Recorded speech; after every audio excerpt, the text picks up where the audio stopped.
नमस्कार। आज के इस प्रोग्राम के आयोजक हिंदू युवा वाहिनी राजस्थान। हिंदू युवा वाहिनी, वैसे तो मैं समझता हूं कि देश भर में जितने भी संगठन हैं उसमें सबसे ज़्यादा प्रखर और मुखर है, लेकिन राजस्थान की धरती पे होने के कारण एक तो इस संगठन का नाम देश के सबसे ताकतवर मुख्यमंत्री के नाम से जुड़ा हुआ है, एक योगी के नाम से जुड़ा हुआ है, एक सन्यासी के नाम से जुड़ा हुआ है, एक भगवा रंग से जुड़ा हुआ है। और अगर यही रंग और यही तेवर जब राजस्थान पहुंचते हैं तो राजस्थान की धरती में महाराणा प्रताप और राजपूतों का जो बड़ा योगदान है, जितने भी हम युद्ध देखें उसमें जितनी धूल मुगलों को और इस्लामिक आतंकवादियों को राजस्थान की धरती के वीरांगनाओं ने और वीरों ने दी है, उतनी दूसरी मिसाल नहीं मिलती। मुझे खुशी है कि हिंदू युवा वाहिनी राजस्थान के तमाम युवा लोगों ने, ख़ास तौर से केशव अरोरा जी जो हिंदू युवा वाहिनी राजस्थान के प्रदेश अध्यक्ष हैं, जनाब जितेंद्र सिंह योगी सेवक जो कि प्रदेश प्रभारी हैं, संजय बुराणा साहब प्रदेश के महामंत्री और बिक्रम सिंह साहब जो जिला संयोजक हैं धौलपुर के। आपने मुझे बुला करके, मुझे दावत दे करके बड़ी कृपा की, और ये मैं इसलिए कह रहा हूं कि अगर आप लोग देश भर में जो जमीन पे युद्ध लड़ रहे हैं, आमना सामना कर रहे हैं, जिहादियों का, इस्लामिक आतंकवादियों का, आक्रांताओं का और इस देश के इतिहास लिखने वाले इंटेलेक्चुअल आतंकियों का, इस देश के एकेडमिक आतंकवादियों का, इस देश में नैरेटिव सेट करने वाले आतंकवादियों का, और एक बहुत बड़ा वर्ग है जो हमारे मीडिया में भी है, जो हमारे एकेडमिया में भी है, जो प्रोफेसर्स की शक्ल में है, जो अध्यापकों की शक्ल में है, जो स्कूल में है। ये तमाम सारे लोगों से आप जमीन पे रोज लड़ते हैं, क्योंकि आज आपने जो विषय रखा है, इस विषय से भी लगता है कि ऐसा विषय सिर्फ हिंदू युवा वाहिनी ही रख सकती है, और किसी में इतनी ना तो निडरता है और ना ही वो बहुत साफ साफ कहने वाले लोग हैं। लिहाजा विषय के चुनाव से पता चलता है कि आज मैं देश भर में उत्तर प्रदेश के गांव-गांव और राजस्थान के शहर, जिलों, पंचायतों तक युवा वाहिनी के जो एक एक कार्यकर्ता है, जो भारत राष्ट्र को बचाने, भारत की सनातन संस्कृति को बचाने और जिन लोगों से खतरा है उनसे आमना सामना कर रहा है, उन सबको मुबारकबाद देना चाहता हूं। आपने आज का टॉपिक दिया है इस्लाम भारत के लिए बड़ी चुनौती और सनातन की भूमिका। देखिए, चुनौतियों पे तो बात करना बहुत आसान है, और क्योंकि आप सब जानते हैं कि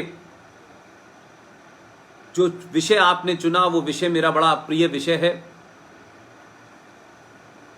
इसलिए हम पहले ये तय करें कि हमारी भूमिका क्या है।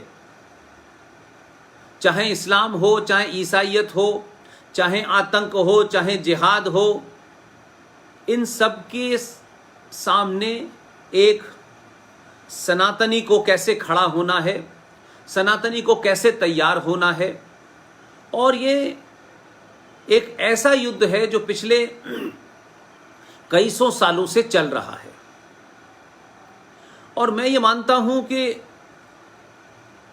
इस युद्ध को जो लोग चला रहे हैं, जो 1400 साल पहले टेंट में पैदा हुए थे, जिनके यहाँ कारवां लूटने की संस्कृति है, जिस मज़हब के पैगंबर कारवां लूटते हों, जिस मज़हब की किताब के अंदर लूटने वालों में सामान धन दौलत का बंटवारे के साथ साथ औरतों का भी बंटवारा होता हो, जिस मज़हब में ग़ुलाम बनाने की प्रथा हो, आप उस मज़हब से कई सौ साल से लड़ रहे हैं, जो आपकी संस्कृति के विश्व में मानवता के खिलाफ हैं, जिनकी किताब ये कहती हो कि उनके अलावा जिनका अल्लाह पे यकीन नहीं है, जो ये नहीं मानते कि प्रॉफिट मोहम्मद जनाब आखिरी पैगंबर हैं, वो धरती पे उन्हें रहने का अधिकार नहीं है। इसलिए कुरान मजीद की सूरा नंबर 100 आयत नंबर 5 में साफ साफ लिखा हुआ है कि जहां भी मुशरिक का अर्थ है जो लोग मूर्ति पूजा करते हैं, जहां भी मुशरिक मिले आपको उसका कत्ल करने का हक है।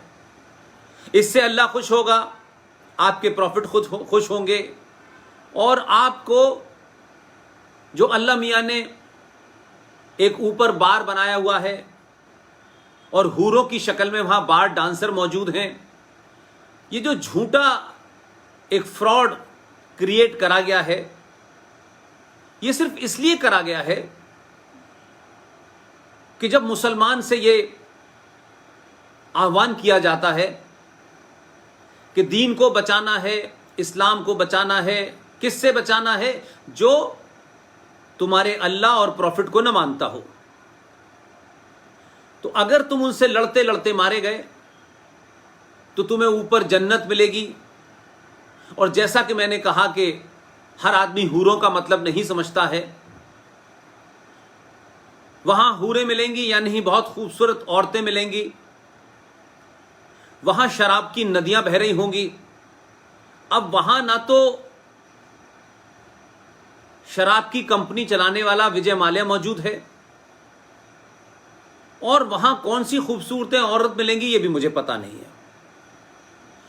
लेकिन जिस मजहब में औरत और दौलत के अलावा कोई बात ही ना हो, वो मजहब नहीं हो सकता, वो गिरोह हो सकता है। वो लुटेरों का गिरोह हो सकता है, वो हत्यारों का गिरोह हो सकता है, वो मक्कारों का गिरोह हो सकता है। लिहाजा अजीब कंट्रडिक्शन है कि इस्लाम में शराब मना है, ये किताब में लिखा है, ये बताते हैं, अल्लाह जाने कहां लिखा है। तो जब तक जिंदा थे तब तक तो शराब पीना हराम है, और अगर आप काफिर को मारें, हिंदू को मारें, क्रिश्चियन को मारें, आप पारसी को मारें, सिख को मारें, जैन को मारें, बौद्ध को मारें, और अगर मारते मारते आपकी मौत हो जाए तो अल्लाह मियां आपको 72 कम से कम खूबसूरत औरतें देगा और वहां शराब की नदियां बह रही होंगी। तो वो कैसा अल्लाह मियां है जिसने जमीन पे जिंदा इंसान को शराब पीना हराम बताया है, और जब वो अपने घर बुलाता है तो वहां शराब बट रही होती है। और उसका इस तरीके से वर्णन और दृश्य प्रस्तुत किया जाता है जैसे वो जन्नत ना हो, कोई हरम हो, अय्याशी का अड्डा हो।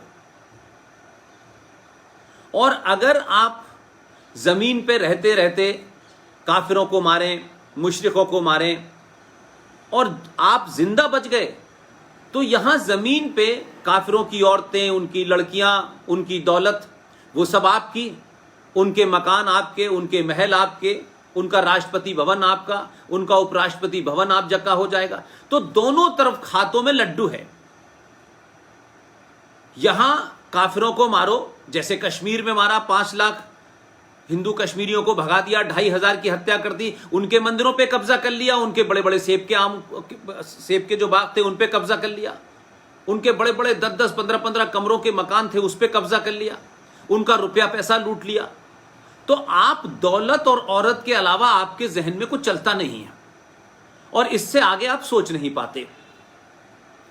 तो सवाल यह है कि एक सभ्यता यह कहती है, दूसरी जो सभ्यता है, इस्लाम को मैं सभ्यता भी नहीं मानता, मैंने कहा कि मैं इसे एक लुटेरों का, बलात्कारियों का, हत्या करने वाला एक गिरोह मानता हूं। और इसमें कोई बहुत मैथमेटिक्स, कोई ग्रामर की जरूरत नहीं है। जो समस्या है सनातनियों की, जिसमें आप युवा लोग लड़ रहे हैं, और क्यों आप सामने वाले को तर्कों से, लॉजिक से, रीजन से, फैक्ट से, रेफरेंसेस के साथ आप उसे हरा नहीं पाते। क्योंकि हमने हिंदू संगठनों को देखा है कि हिंदू संगठन बहुत है इस देश में, लेकिन हर हिंदू संगठन के पीछे मुझे ऐसा लगता है वो संगठन बन जाए और संगठन बन के कुछ करना शुरू कर दें, किसी राजनीतिक दल के पिछलग्गू लग जाएं, किसी इस पार्टी से टिकट मिल जाए, उस पार्टी से टिकट मिल जाए। इसके अलावा जो जमीन पे काम करना चाहिए था, जो अपने आने वाली जनरेशन युवाओं को सच बताना चाहिए था, वो सच नहीं बताया। इसलिए मैं मानता हूं कि आज सनातन में आप लोगों की शक्ल में जो युवा हैं, आपको, आपके बड़ों को जो बीमारी है उस बीमारी को बीमारी कहना पड़ेगा। हम आज भी 2020 में चोर को चोर, लुटेरे को लुटेरा और बलात्कारी को बलात्कारी नहीं कहना चाहते। और ये युद्ध की विभीषिका ये है कि 2020 के हिंदुस्तान में भी आज भी हिंदू, आज भी भारत का मीडिया, आज भी भारत के अखबार मक्कार और झूठ पे खड़े हुए हैं। एक घटना हो जाए अखलाक की गाजियाबाद में, पूरा देश चिल्लाने लगेगा, मीडिया चिल्लाने लगेगा, इंटेलेक्चुअल चिल्लाने लगेंगे, देश में बड़े बड़े राइटर, डायरेक्टर, कंडक्टर जितने हैं सब आ जाएंगे मंडी हाउस पे, कोई अवार्ड वापस करेगा, उनकी आत्मा जाग जाती है। लेकिन एक मोरलेस इस समाज में यह तय हो गया है कि हिंदू की मौत महत्व नहीं रखती, हिंदू मर भी गया तो उस पर इतनी चर्चा करने की क्या जरूरत है। तो एक अनसीन, इनविजिबल, न दिखने वाला एक फियर क्रिएट हो गया है। और क्योंकि हमें समाज में चापलूसी करने की आदत है, हिंदुओं में चापलूसी करो, किसी के जूते उठाओ, सच बात मत कहो। जब सच बात कहने का समय आए इसलिए मत कहो कि हमें कुछ प्राप्त हो जाएगा, सच बोल देंगे तो ऐसा ना हो कि हमें जो प्राप्त होने वाला है वो प्राप्त ना हो। हमारा पड़ोसी है, हम उसको सच बात उससे कन्फ्रंट्रेट ना करें क्योंकि वो नाराज हो जाएगा। तो ये दुनिया को जो बीमारी है हमें न नाराज करने की, और उस नाराजगी में स्थिति ये हो गई है कि आप 1000 साल से गुलाम हैं, नाराज हैं, पिट रहे हैं, बलात्कार हो रहे हैं, आपकी बच्चियों को उठाया जा रहा है, आपके साथ लव जिहाद होता है, लैंड जिहाद होता है, आपके मकानों पे कब्जा किया जा रहा है, आपको जगह जगह डराया जा रहा है। इस देश में 2014 से लेके दिसंबर 2019 तक 151 हिंदुओं की पूरे देश में अलग अलग सामूहिक तौर पे मॉब लिंचिंग हुई है, लेकिन यह खबर नहीं बनती। इसलिए दिल्ली में अंकित सक्सेना किसी मुसलमान लड़की से उसका अफेयर हो, मुसलमान लड़की उससे शादी करना चाहती हो, उसका बाप, उसका मामा मर के दिल्ली के अंदर तलवारों से उसके टुकड़े कर देता है, लेकिन दिल्ली का इंटेलेक्चुअल खामोश रहता है। और हिंदू संगठन अपने नफे नुकसान के हिसाब से बोलते हैं, क्योंकि उन्हें भी सेकुलरिज्म प्यारा है, उनका एक अलग सेकुलरिज्म है, कांग्रेस का अलग सेकुलरिज्म है, मुलायम का अलग है, लालू का अलग है। लेकिन हम दूसरों के सेकुलरिज्म को क्रिटिसाइज करते हैं, और हमारा सेकुलरिज्म क्या है, और यह सेकुलर शब्द भारत में आया क्यों? तो अंकित सक्सेना की खबर नहीं बनती, और अभी कुछ दिन पहले राहुल राजपूत को मारा, कोई बड़ी खबर नहीं है। क्या देश के अखबारों ने हेडलाइन बनाया? आज कुछ मीडिया ग्रुप, आप लोग जो काम कर रहे हैं जमीन पे, और जो दूसरे बड़े संगठन काम कर रहे हैं, इसके अलावा जो संगठन नहीं भी चलाते हैं, चाहे वो RSN सिंह साहब हो, GD बख्शी हो, ललित अंबरदार हो, कैप्टन रिजवी हो, सुशील पंडित हो, अंकुर शर्मा हो, ये जो तमाम सारे लोग इस देश में कर रहे हैं, उसके कारण आज मीडिया का थोड़ा सा रुख बदला है। तो हम सनातनी गलत नैरेटिव और दुश्मन, गद्दारों और देशद्रोहियों के बनाए हुए नारों में फंस गए हैं।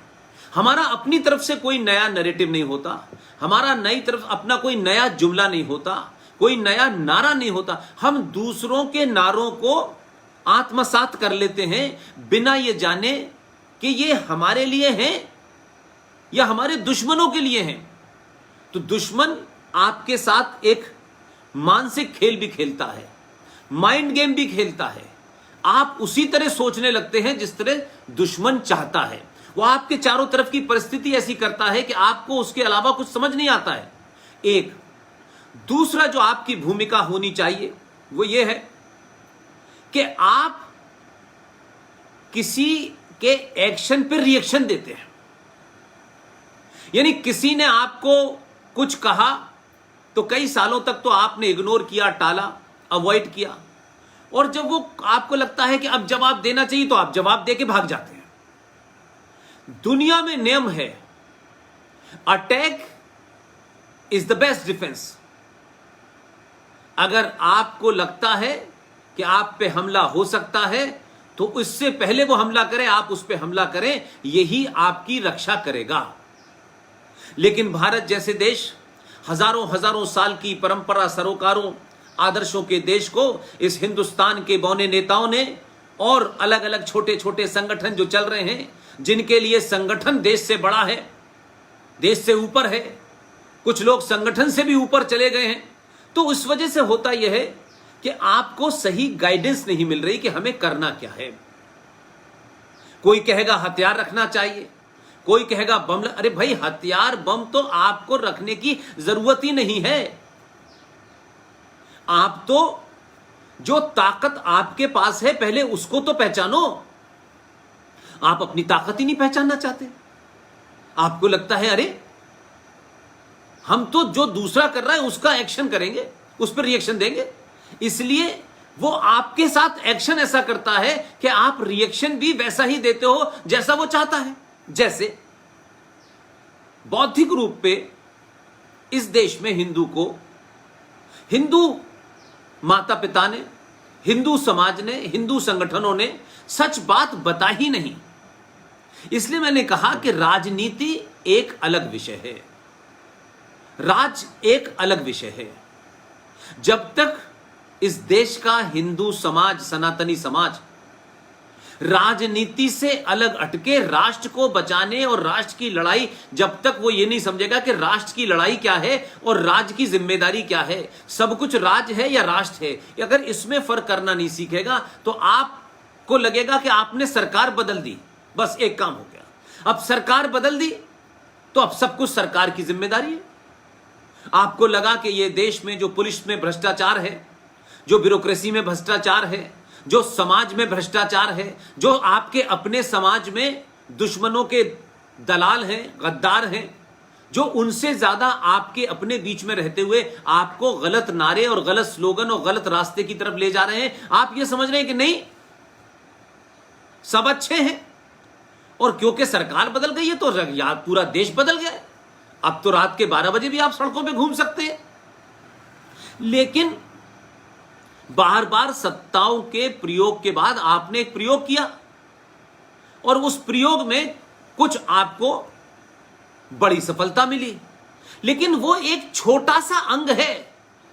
सत्ता बदलना सब कुछ नहीं है, क्योंकि आज भी मैं देखता हूं जिन लोगों की पिछले 70 साल में देश में कोई सत्ता नहीं थी, उनका प्रधानमंत्री नहीं था, उनका गृह मंत्री नहीं था, उनका डिफेंस मिनिस्टर नहीं था, लेकिन क्योंकि वो अपने समाज के लिए ज्यादा वफादार थे, कमिटेड थे, ना कि आपके राज्य के लिए, इसलिए उन्होंने सत्ता आई अपनी कौम, अपने मजहब और अपने विस्तारवादी एजेंडे के लिए किसी की भी ठोड़ी में हाथ डाला और अपना काम किया और फिर सत्ता चली गई, फिर कोई बात नहीं, फिर कोई दूसरे की शक्ल में आ जाएगी, फिर कांग्रेस के अंदर गुलाम नबी आजाद जैसे दलाल के हाथ में आ जाएगी, फिर आजम खां जैसे दलाल के हाथ में आ जाएगी।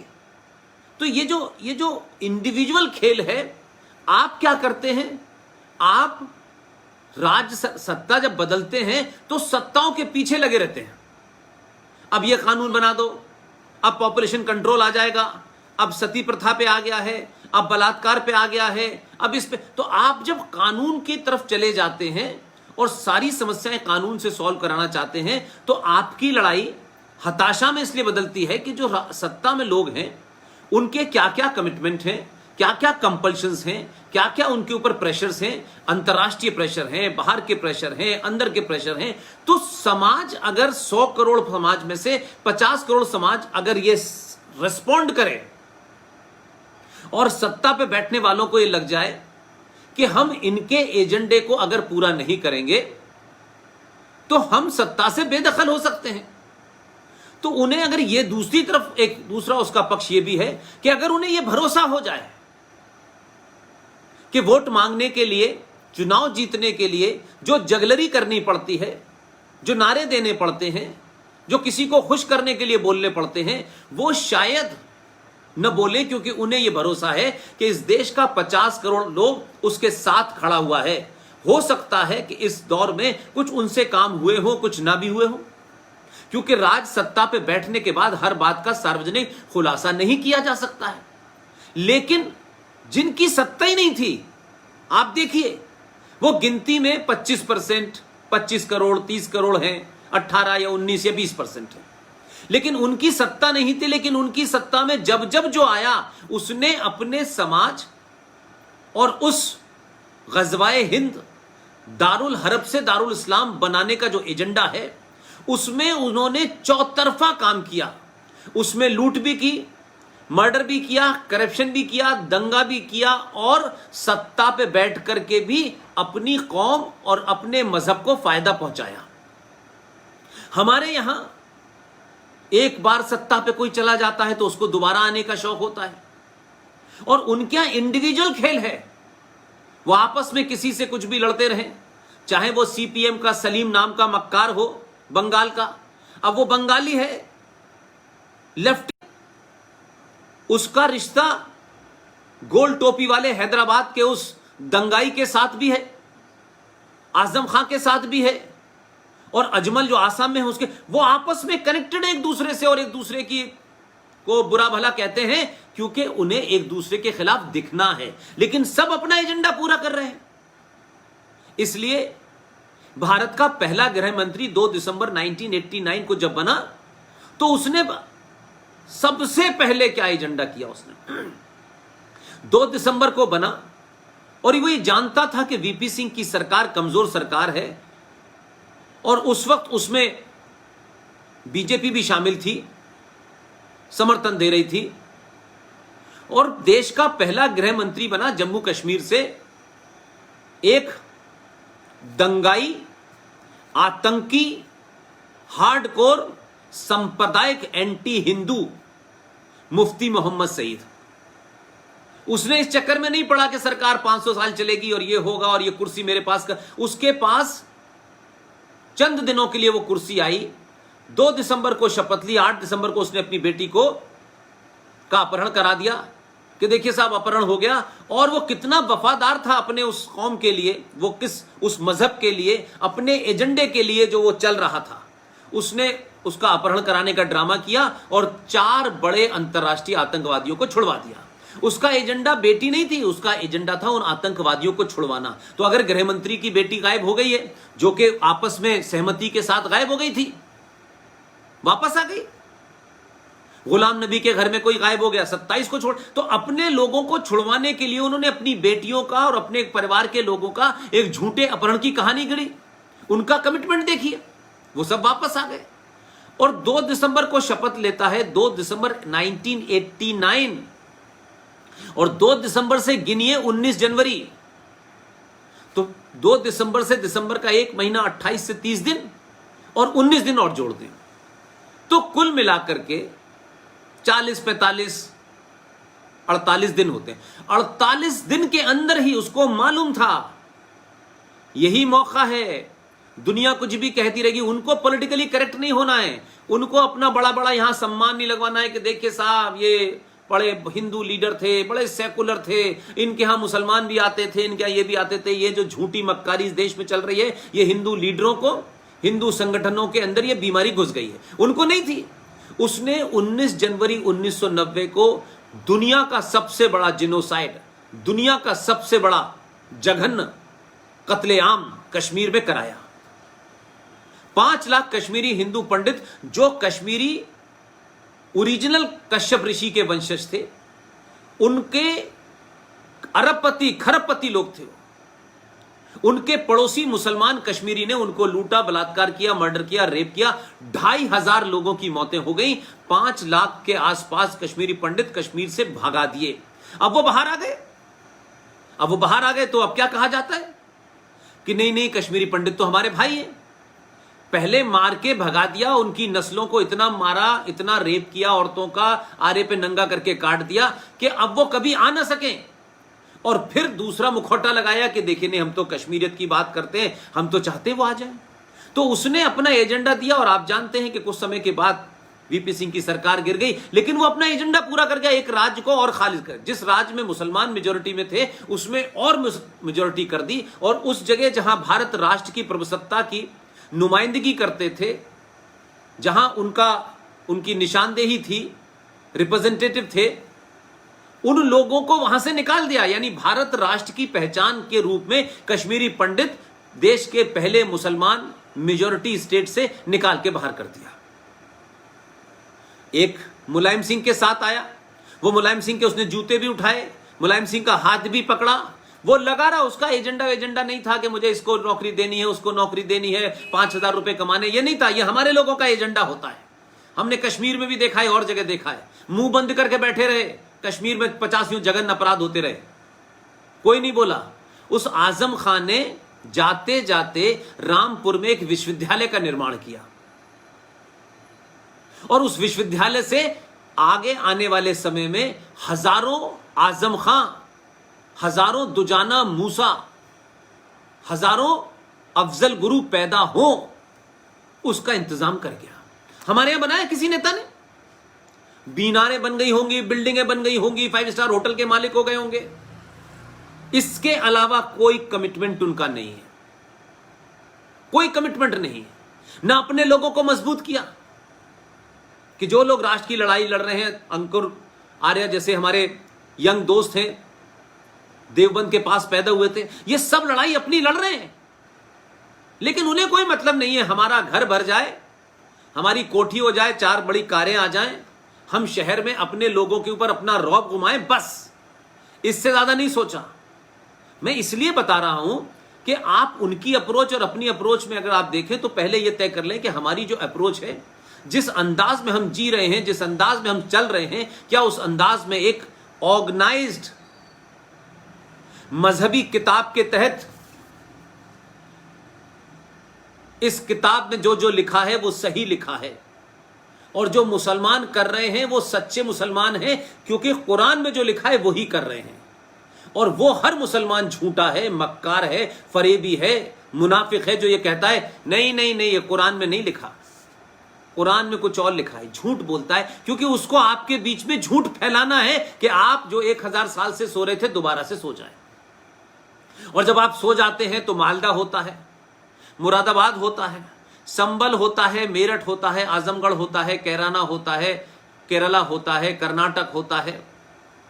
आपके पास जगह नहीं होती। आप जागते ही जब हैं जब तक कोई आपको आकर के आपका घर जला न दे।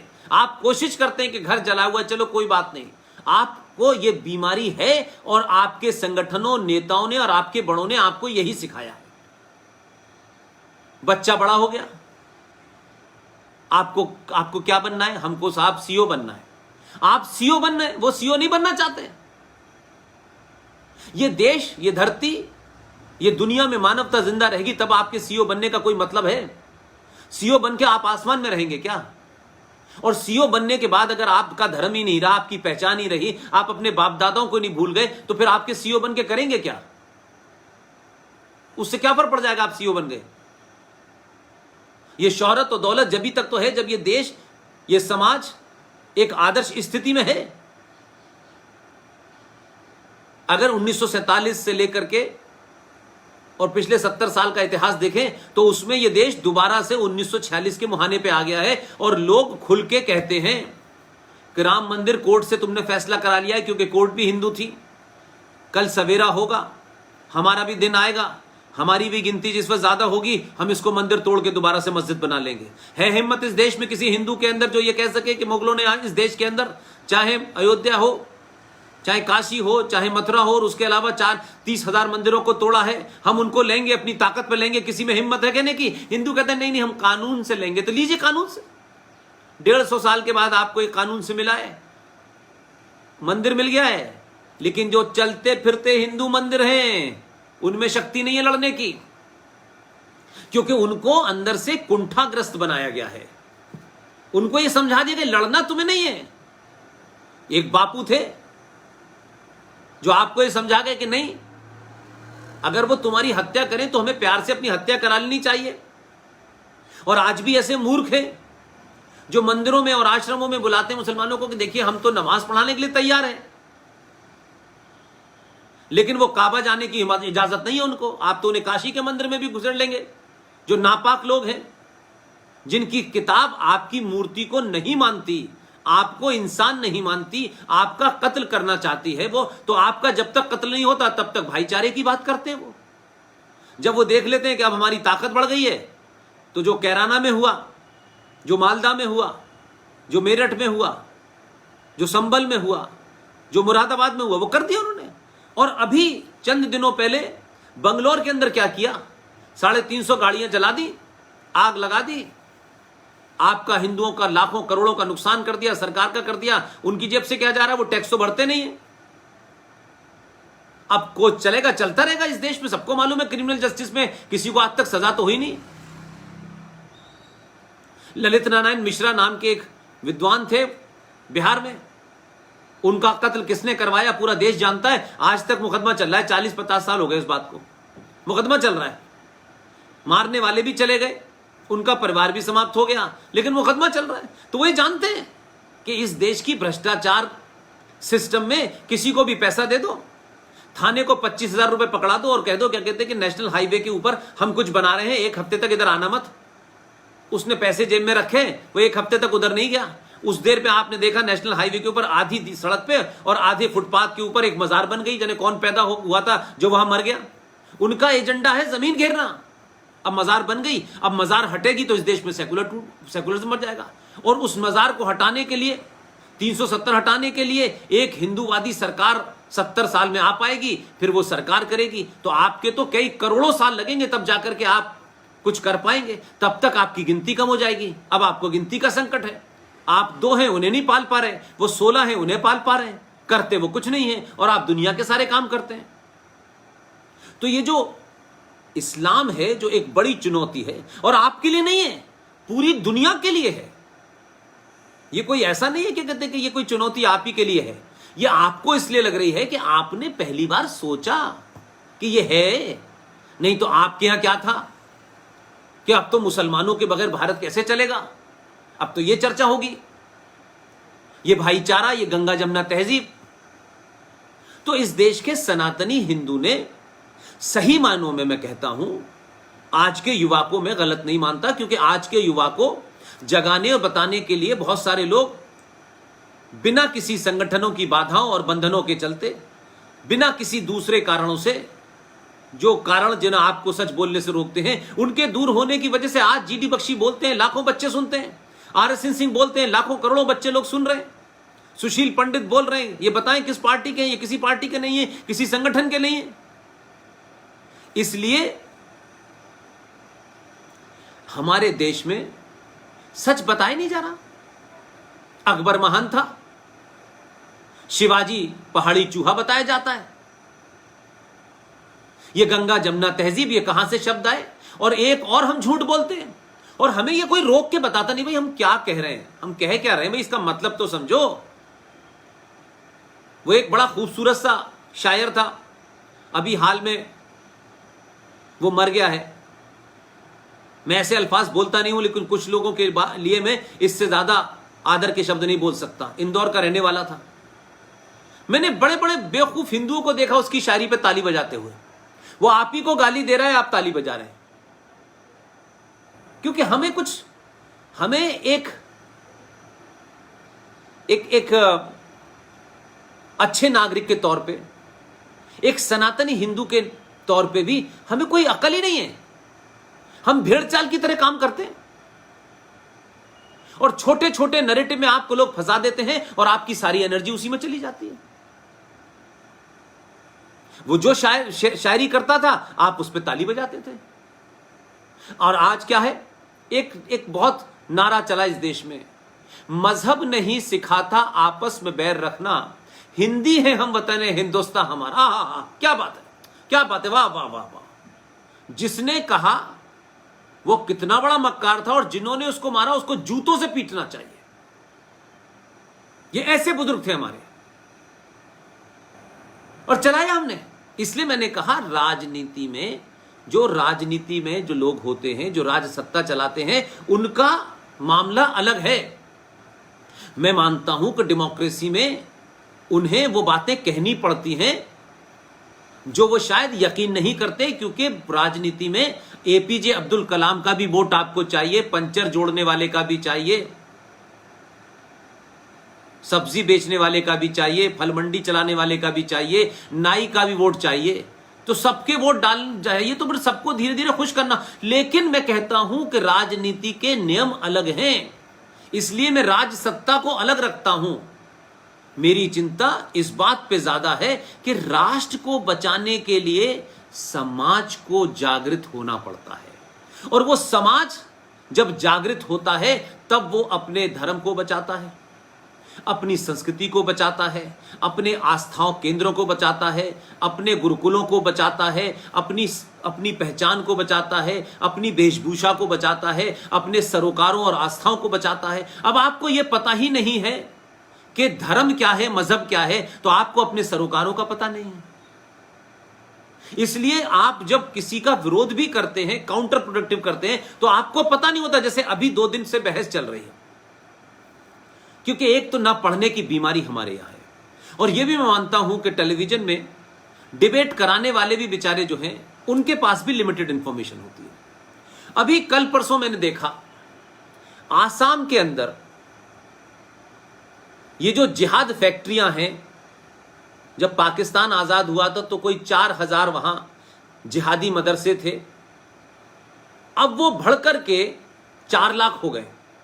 ऐसी हमारे देश में मदरसे हैं ये, और यहां क्या, अरे साहब मदरसों में तो हम मुल्क की शान, मुल्क के वकार के बारे में पढ़ाते हैं, मुल्क का हमारी साझा जो संस्कृति उसके बारे में पढ़ाते हैं। वहां कोई पढ़ाई वढ़ाई नहीं होती, वहां एक ही काम होता है, जिहाद।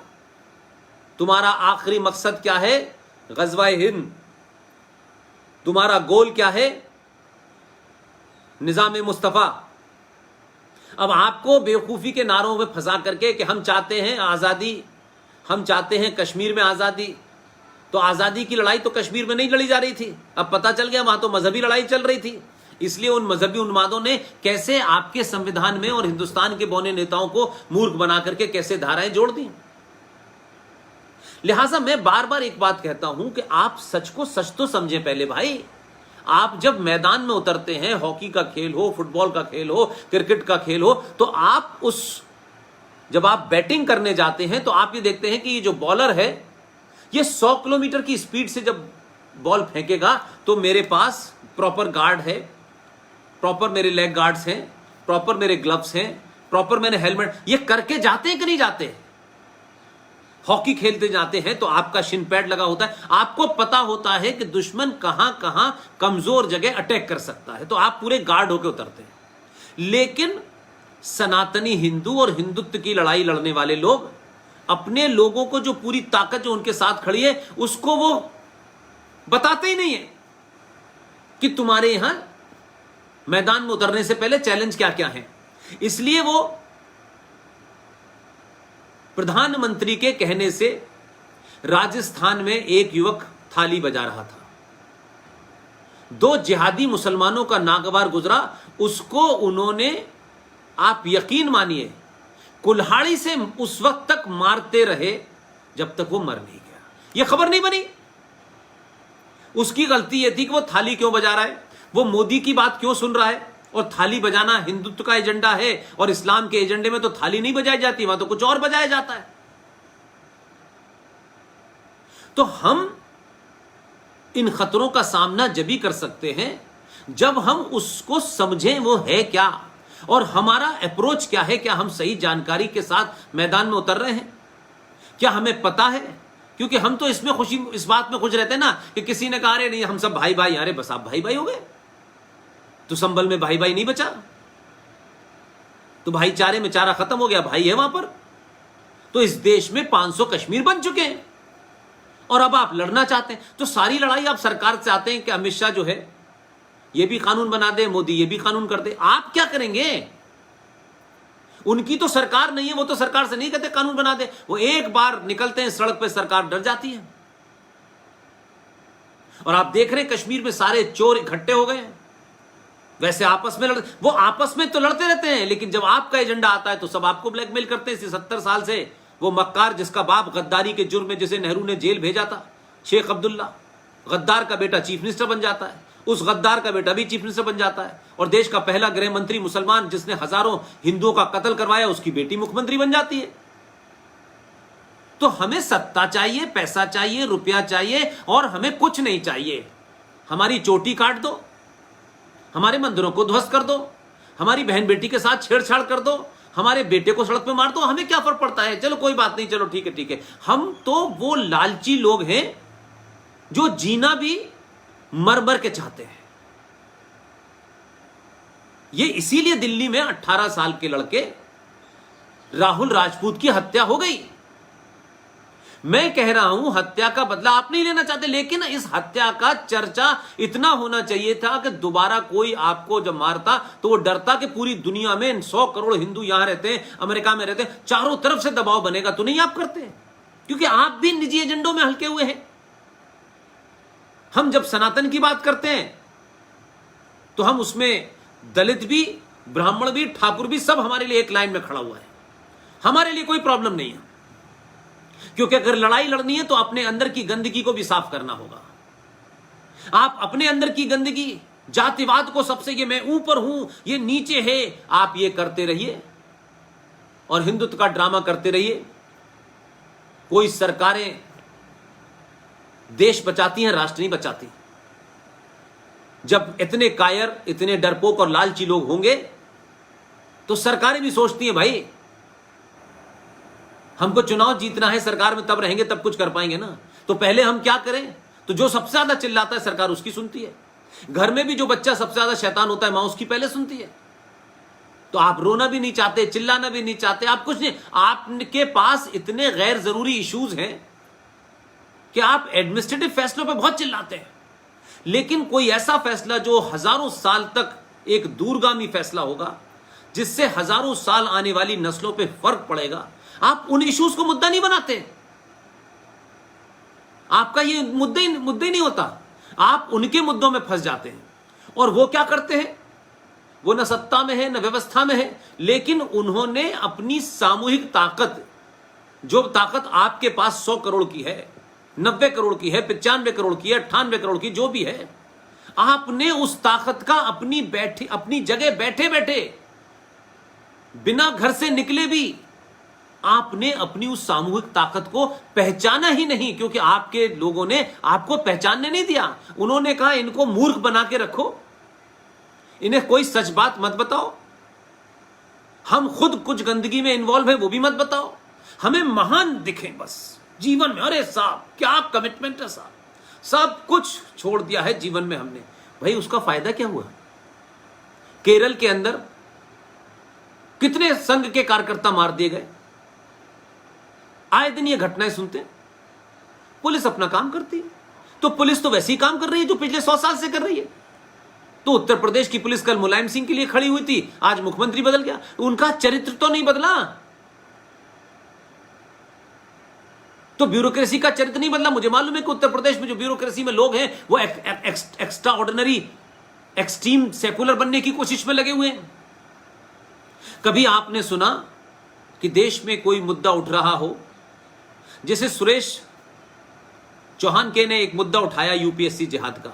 हिंदुस्तान का आईएएस, पीसीएस, आईआरएस जो जुडिशरी में थे, जो पुलिस में थे, सबने मुसलमान के नाते चिट्ठी लिखी कि देखिए साहब मुसलमानों के साथ ऐसा गलत हो रहा है, ये गलत किया जा रहा है, ऐसा नहीं हो। वो मुसलमान है उस शपथ लेने के बाद भी कभी आपने सुना कि देश के 150 बड़े ब्यूरोक्रेट ने इस बात के लिए चिट्ठी लिखी हो प्रधानमंत्री को कि कश्मीरी हिंदू पंडितों को 2500 को मार दिया गया, उनकी हत्या कर दी गई, उनके हत्यारे सड़कों पे घूम रहे हैं, उनको जिंदा पकड़ा जाए?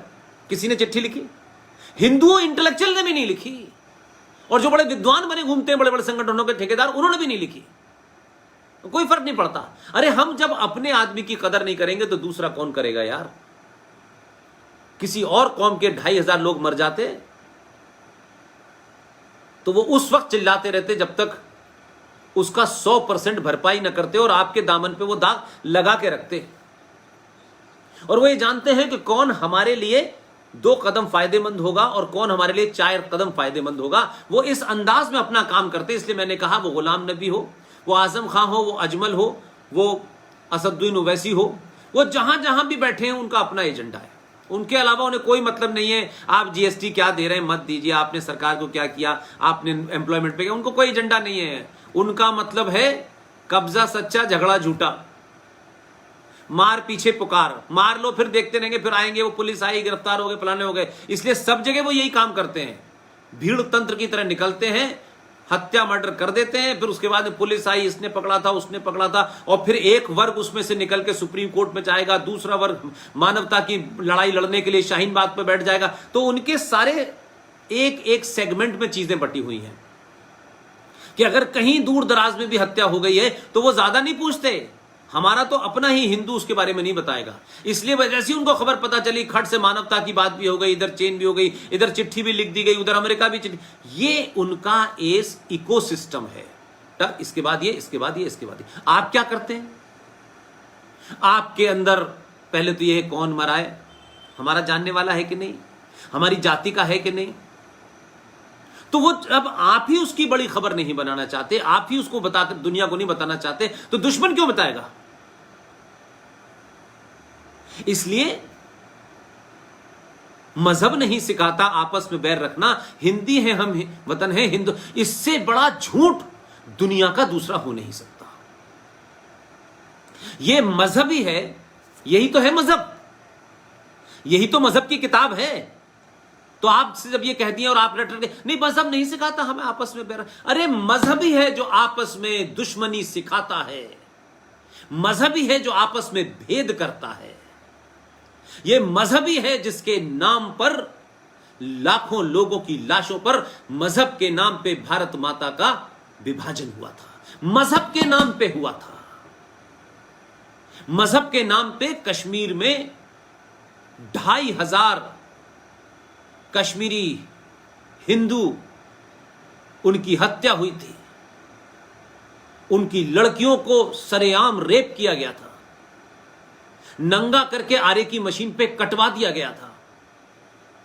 टीकालाल टपरू ऐसे विद्वान को सड़क पे लाए, आंखें निकाली और उसके बेटे के सामने उसकी गोली मार दी। यह मजहब के कारण कहा था उन्होंने, साफ साफ कहा, कश्मीर में नारों में कहा कि कश्मीर में हमें निजाम मुस्तफा चाहिए, हम चाहते हैं कश्मीर हमें कश्मीरी हिंदू पंडित मर्दों के बगैर और कश्मीरी हिंदू पंडित औरतों के साथ कश्मीर का हमें हिस्सा चाहिए। न उनकी फौज थी न पुलिस थी, लेकिन उन्होंने आपके 5 लाख लोगों को, हजारों साल की सभ्यता संस्कृति को मानने वाले कश्यप ऋषि के वंशजों को निकाल दिया। इस देश में कोई फर्क नहीं हुआ, कोई नहीं रोया इस देश के अंदर, बल्कि छुपाने और दबाने की कोशिश की गई कि कहां चक्कर में पड़ रहे हो यार, एक नई मुसीबत आ जाएगी। सुप्रीम कोर्ट में जब कुछ लोग गए तो उन्होंने कहा अब हमारे पास रिकॉर्ड नहीं है। सब आपको इसलिए एक ही डंडे से हाँकते हैं कि आपने आजादी के बाद भी एक मुनज़्ज़ब, एक यूनाइटेड, संगठित होकर के सही बात को सही कहने की हिम्मत नहीं जुटाई। लालच और कायरता ने आपको इतना बीमार कर दिया है कि आप सच खुद भी नहीं बोलते और जो सच बोल रहा होता है उससे कहते नहीं नहीं नहीं नहीं, तुम गलत बोल रहे हो, इस्लाम में ऐसा नहीं लिखा हुआ है। यानी इस्लाम का ना तो आपको आई पता है और ना ई पता है, लेकिन क्योंकि आपको अपनी कायरता छुपानी है, इसलिए जो अच्छा खासा मुसलमान बता रहा है, वो जाकिर नाइक सुबह से शाम बता रहा है कि इसमें भाई सूरा नंबर 9 की 5 नंबर आयत में साफ साफ लिखा हुआ है।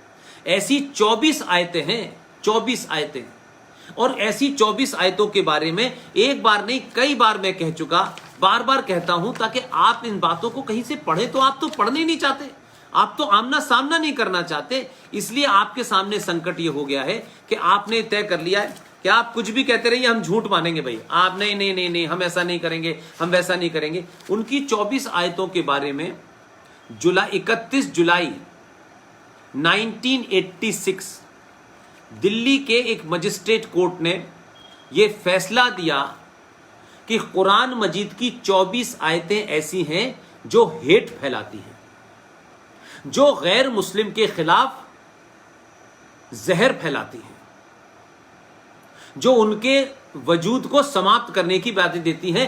आज तक उसे चैलेंज नहीं किसी ने किया। मैं उन 24 आयतों को कुरान से पढ़ चुका हूं और यह 2019 का एडिशन है।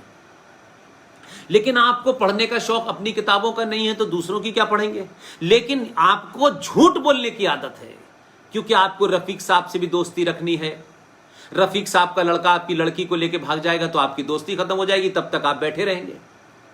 तो गांव गांव मोहल्ले मोहल्ले आपको ये बीमारी है। वो अपने एजेंडे में पिछले 1400 साल से यही कर रहे हैं।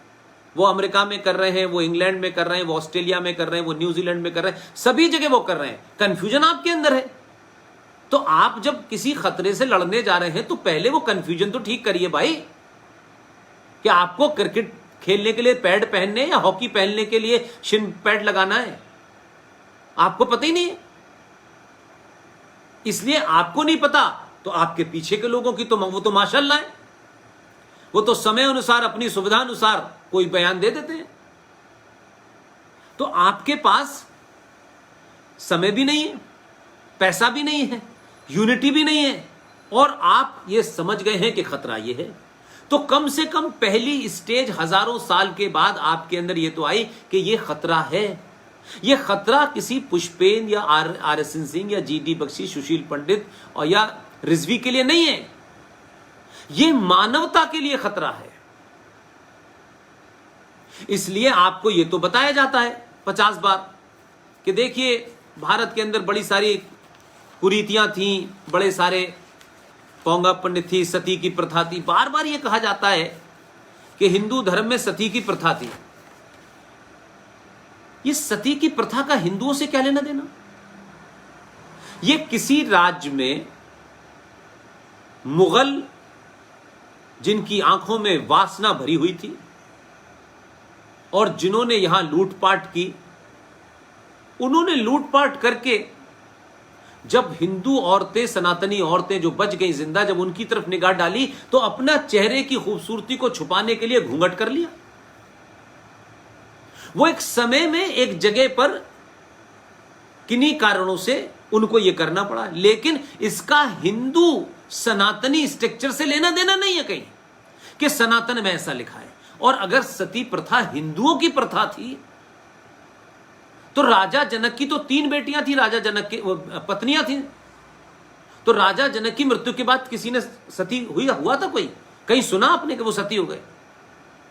ये सती वर्ड कहीं आया? ये तो आपके अभी की दौर की बात है, लेकिन इसे आपके, वही तो मैंने कहा, जो इतिहासकार थे, जो एकेडमिशियंस थे, उन्होंने बताया नहीं आपको। और आपके नेताओं को, आपके समाज सेवकों को जो अच्छे थे उन्हें आपने पहचाना नहीं, और जो दलाल टाइप के थे उन्होंने आपको बताया नहीं। तो ये जो दुर्दशा है कि 2020 का भारत जो पूरी दुनिया को मानवता की बात कहता हो, सनातन के हिसाब से पूरे विश्व को अपना परिवार मान, आप कहते रहिए आपका परिवार सुरक्षित नहीं है, हम पूरी दुनिया को अपना परिवार मान रहे हैं। अफगानिस्तान से भी आ जाओ, म्यांमार से भी आ जाओ, रोहिंग्या मुसलमानों को बसा दो, वो सबकी सहमति से बसे हैं वहां। सिर्फ मुफ्ती और मुसलमान जिम्मेदार नहीं है उसके लिए, सबकी सहमति से बस गए कश्मीर के अंदर। लेकिन आपका अपना सगा भाई हिंदू जो घुसपैठ करके नहीं आया है, जिसकी बेटी को उठा लिया गया है, जिसकी मां को साथ रेप हो रहा है पाकिस्तान में, वो वहां से लीगल आया है। शर्म आनी चाहिए, शर्म आनी चाहिए। बड़े बड़े धनाढ्य, बड़े बड़े अमीर, बड़े बड़े राष्ट्र की बातें करने वाले लोग मंदिरों पर सोने का मुकुट तो चढ़ाते हैं और उस मुकुट की हिफाजत नहीं करते। मुकुट चढ़ाते हैं अपने पापों को कम करने के लिए, और वो मुकुट चढ़ते हैं, वो मुकुट कौन लूट के ले गया पता ही नहीं चला। इसलिए कौन आया था जो पूरा का पूरा सोमनाथ का मंदिर लूट के ले गया? कोई करोड़ों लोग आए थे? चंद लोग आए थे, बाकी तो आप ही के देश के दलाल थे जिन्होंने साथ दिया। वो तमाम सारे धनाढ्य लोग, जो लोग भी लड़ाई लड़ रहे हैं, एक मास्टर भी कहीं स्कूल में, किसी जंगल में, कहीं पर एक आध जगह बैठा हुआ, कहीं अगर दो बच्चों को भी राष्ट्र के बारे में बता, उससे नहीं पूछने का कभी। इसलिए हमने हर चीज का कॉमर्शलाइजेशन कर दिया है। मंदिरों में चढ़ावा आता है, इसलिए ओहो मंदिर जरूरी है खुलना, रुक जाएंगे। लेकिन वो मंदिरों के चढ़ावे से इस देश के कितने करोड़ों गरीबों की मदद हो रही है? नहीं, पता नहीं। वहां दूसरी तरफ क्या है? वहां एक एक चीज का काम हो रहा है। जमीन घेरो, 5 लाख की जमीन को 6 लाख में ले लो, हटाओ, क्योंकि अगली बार जो जंग होने वाली है वो इस बात पे होगी कौन मकान मालिक है और कौन किराएदार है। जब जमीन पे आपका कब्जा नहीं होगा, गांव के गांव खाली हो जाएंगे, शहर के शहर खाली हो जाएंगे, और 500 जगह कश्मीर बन चुका होगा, तो जब आप लड़ेंगे तो किस मुंह से लड़ेंगे?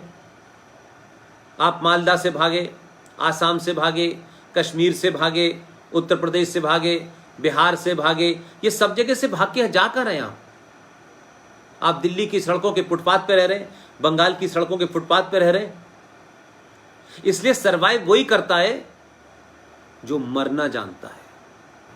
वो सरवाइव नहीं करता है जिसे ये लालसा लगी होती है कि अब मैंने 1 मकान कमरे का बना लिया है, अब मैं 10 कमरे का मकान बनाऊंगा, फिर मैं 5 गाड़ी लूंगा, और एक दिन आंधी आएगी, पता चला गाड़ी भी गई, मकान भी गया, फिर कहां गए पता नहीं चला, कोई पूछने वाला नहीं है। इसलिए सारे धर्म बराबर हैं, ये सब दूसरा बड़ा झूठ है।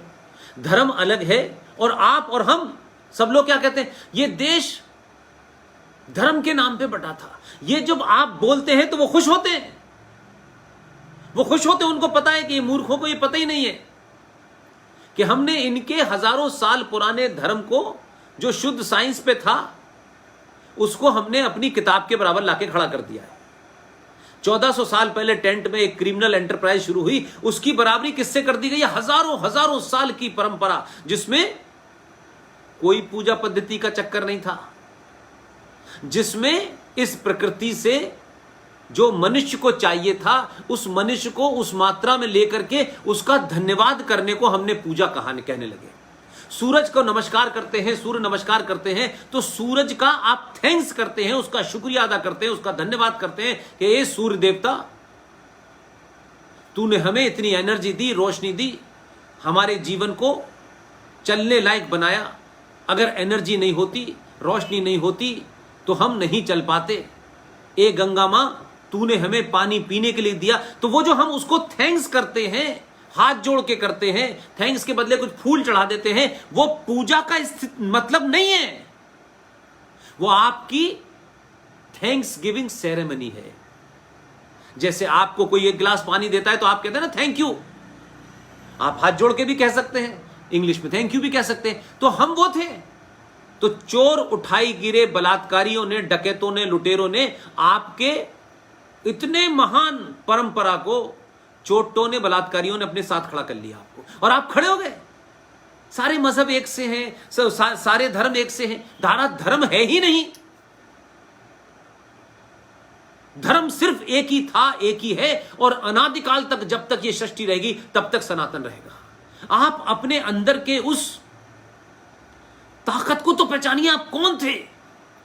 आपके अंदर हीन भावना भर दी गई है, इंफीरियरिटी कॉम्प्लेक्स, एहसास कमतरी उर्दू में कहते हैं, ये भर दी गई है।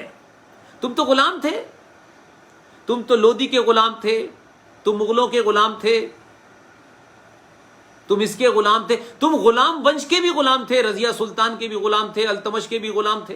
उन्होंने आपकी ये जो कुतुब मीनार नाम की जगह है, इसका उनसे कोई मतलब नहीं है, लेकिन आपके देश में खड़ी हुई है, उसे कुतुब मीनार कहते हैं, क्योंकि वो तो लुटेरे थे। उन्होंने तो यहां कुछ बनाया नहीं, क्योंकि आर्किटेक्चर उनके यहां होता नहीं है। जाहिल लोग थे, पढ़ाई लिखाई से कोई लेना देना नहीं था। मैंने कहा प्रॉफिट मोहम्मद के जमाने कारवां सबसे पहला किसने लूटा, ये पूछे ना किसी मुसलमान से, तो नई नई कहानियां सुनाएगा आपको। और जो लोग इस्लाम को, आखिरी पैगंबर को जो लोग मानते हैं, थोड़ी देर के लिए मान ही लें बात, वो उस पैगंबर के सगे नहीं हुए। क्या मोहम्मद, प्रॉफिट मोहम्मद के दामाद को आरएसएस, बीजेपी, विश्व हिंदू परिषद, युवा हिंदू वाहिनी ने मारा था 1400 साल पहले? मोहम्मद साहब की बेटी फातिमा, उसकी हत्या किसने की थी? मोहम्मद साहब के नवासों को किसने मारा था? करबला में किसके बीच लड़ाई हुई थी और किस लिए हुई थी? तो जो मोहम्मद साहब के परिवार के लोगों के हत्यारे हैं, वो आपसे कह रहे हिंदू मुस्लिम भाई भाई। जो खुद अकेले प्रॉफिट मोहम्मद की बेटी के न हुए, दामाद के न हुए, नवासों के न हुए, वो आपके होंगे? वो शियाओं के नहीं हुए, वो अहमदियाओं के नहीं हुए, तो वो दोस्ती आपसे करेंगे या नहीं? प्रॉफिट मोहम्मद साहब के जो दामाद थे अली, उनके मानने वालों को शिया कहते हैं। जरा किसी मुसलमान से पूछिएगा कि शिया जो है ये मुहर्रम में क्या करते हैं और क्या गाते हैं, और मजलिस जिसे पढ़ना कहते हैं, ये क्या है ये बताएं। इस मजलिस में कहते हैं, फिर वो रोते हैं और या हुसैन या हुसैन। पूछिएगा ये क्या है भाई? एक आम आदमी की तरह पूछिए कि भाई हमें बताइए, आप क्यों मजलिस में आप इस तरीके से रोते क्यों हैं, और किसको याद करते हैं, और किसको बुरा भला कहते हैं, ये बताइए। वो लोग आपको मूर्ख बनाने में इसलिए कामयाब हो गए कि आपको अपना कुछ पता ही नहीं है। हमें तो कुछ मतलब ही नहीं है ना, हम तो दूसरी दुनिया के लोग हैं, चाहे हमारी सब कुछ समाप्त हो जाए, अपने धीरे धीरे धीरे धीरे आप सुकुड़ रहे हैं। और जब आप ये कहते हैं ना, अरे हजारों साल से हमें किसी ने खत्म नहीं किया, माफ कीजिएगा, जो ये बात कहते हैं ना, वो उससे भी बड़े कायर हैं। आदमी हमेशा अपनी कायरता, अपनी कमजोरी को छुपाने के लिए कुछ ऐसे शब्दों का गढ़ता है जिससे उसकी कायरता छुपी रहे और ये लगे कि ये कायरता महानता है। भाई वाह वाह वाह, अगर ये महानता है तो फिर इस देश में किसी भी हिंदू के मरने पर क्यों चिंता करनी है? फिर तो कोई मरे, कोई साधु मरे, किसी की भी हत्या हो जाए, पालघर हो जाए, तो फिर इस पर इतना चिल्लाना क्यों है अगर हम ये मानते हैं कि ठीक है? अरे ये पालघर से लेकर के ये हजारों करोड़ों मठ मंदिर जो बने हुए हैं, यही तो हमारी संस्कृति को आगे रखते हैं। रिजर्व बैंक नहीं हुआ करता था उस जमाने, मंदिरों में ही पैसा रखा जाता था, इसीलिए मंदिर लुटेरे, ये जो इस्लामिक आतंकवादी आए थे, ये मंदिरों को तो लूटते थे और इनको वहां से मूर्ति ले जानी थी। क्या ये जाहिल मूर्ति की कीमत क्या जाने, ये जाहिल मूर्ति के बारे में क्या जाने कैसे बनाई? इनका तो कोई लेना देना नहीं था। 1400 साल में इन्होंने सुई नहीं बनाई, इतने बड़े जाहिल हैं। लेकिन आप इनके साथ ओ हो नए नए प्रकल्प चलाते हैं कि नहीं ये सब हिंदू हैं, जो भारत के भूभाग में रहता है वो सब हिंदू हैं। एक नया फ्रॉड चलता है इस देश के अंदर, क्योंकि कुछ लोगों को सूट कर रहा है। भारत के भूभाग में रहने वाला हर हिंदू है, वो उसकी पूजा पद्धति अलग है। उसकी पूजा पद्धति ये कैसे अलग हो सकती है कि भारत भूभाग में रहने वाला आदमी, उसकी पूजा पद्धति यह है कि मेरी पूजा पद्धति के अलावा मैं किसी को नहीं मानता और उसका एग्जिस्टेंस भी एक्सेप्ट नहीं करता, उसका वजूद, उसका अस्तित्व नहीं मैं एक्सेप्ट करता। तो फिर ये कैसे संस्कृति वाले लोग हो गए? फिर ये कैसे साथ रहने वाले लोग हो गए?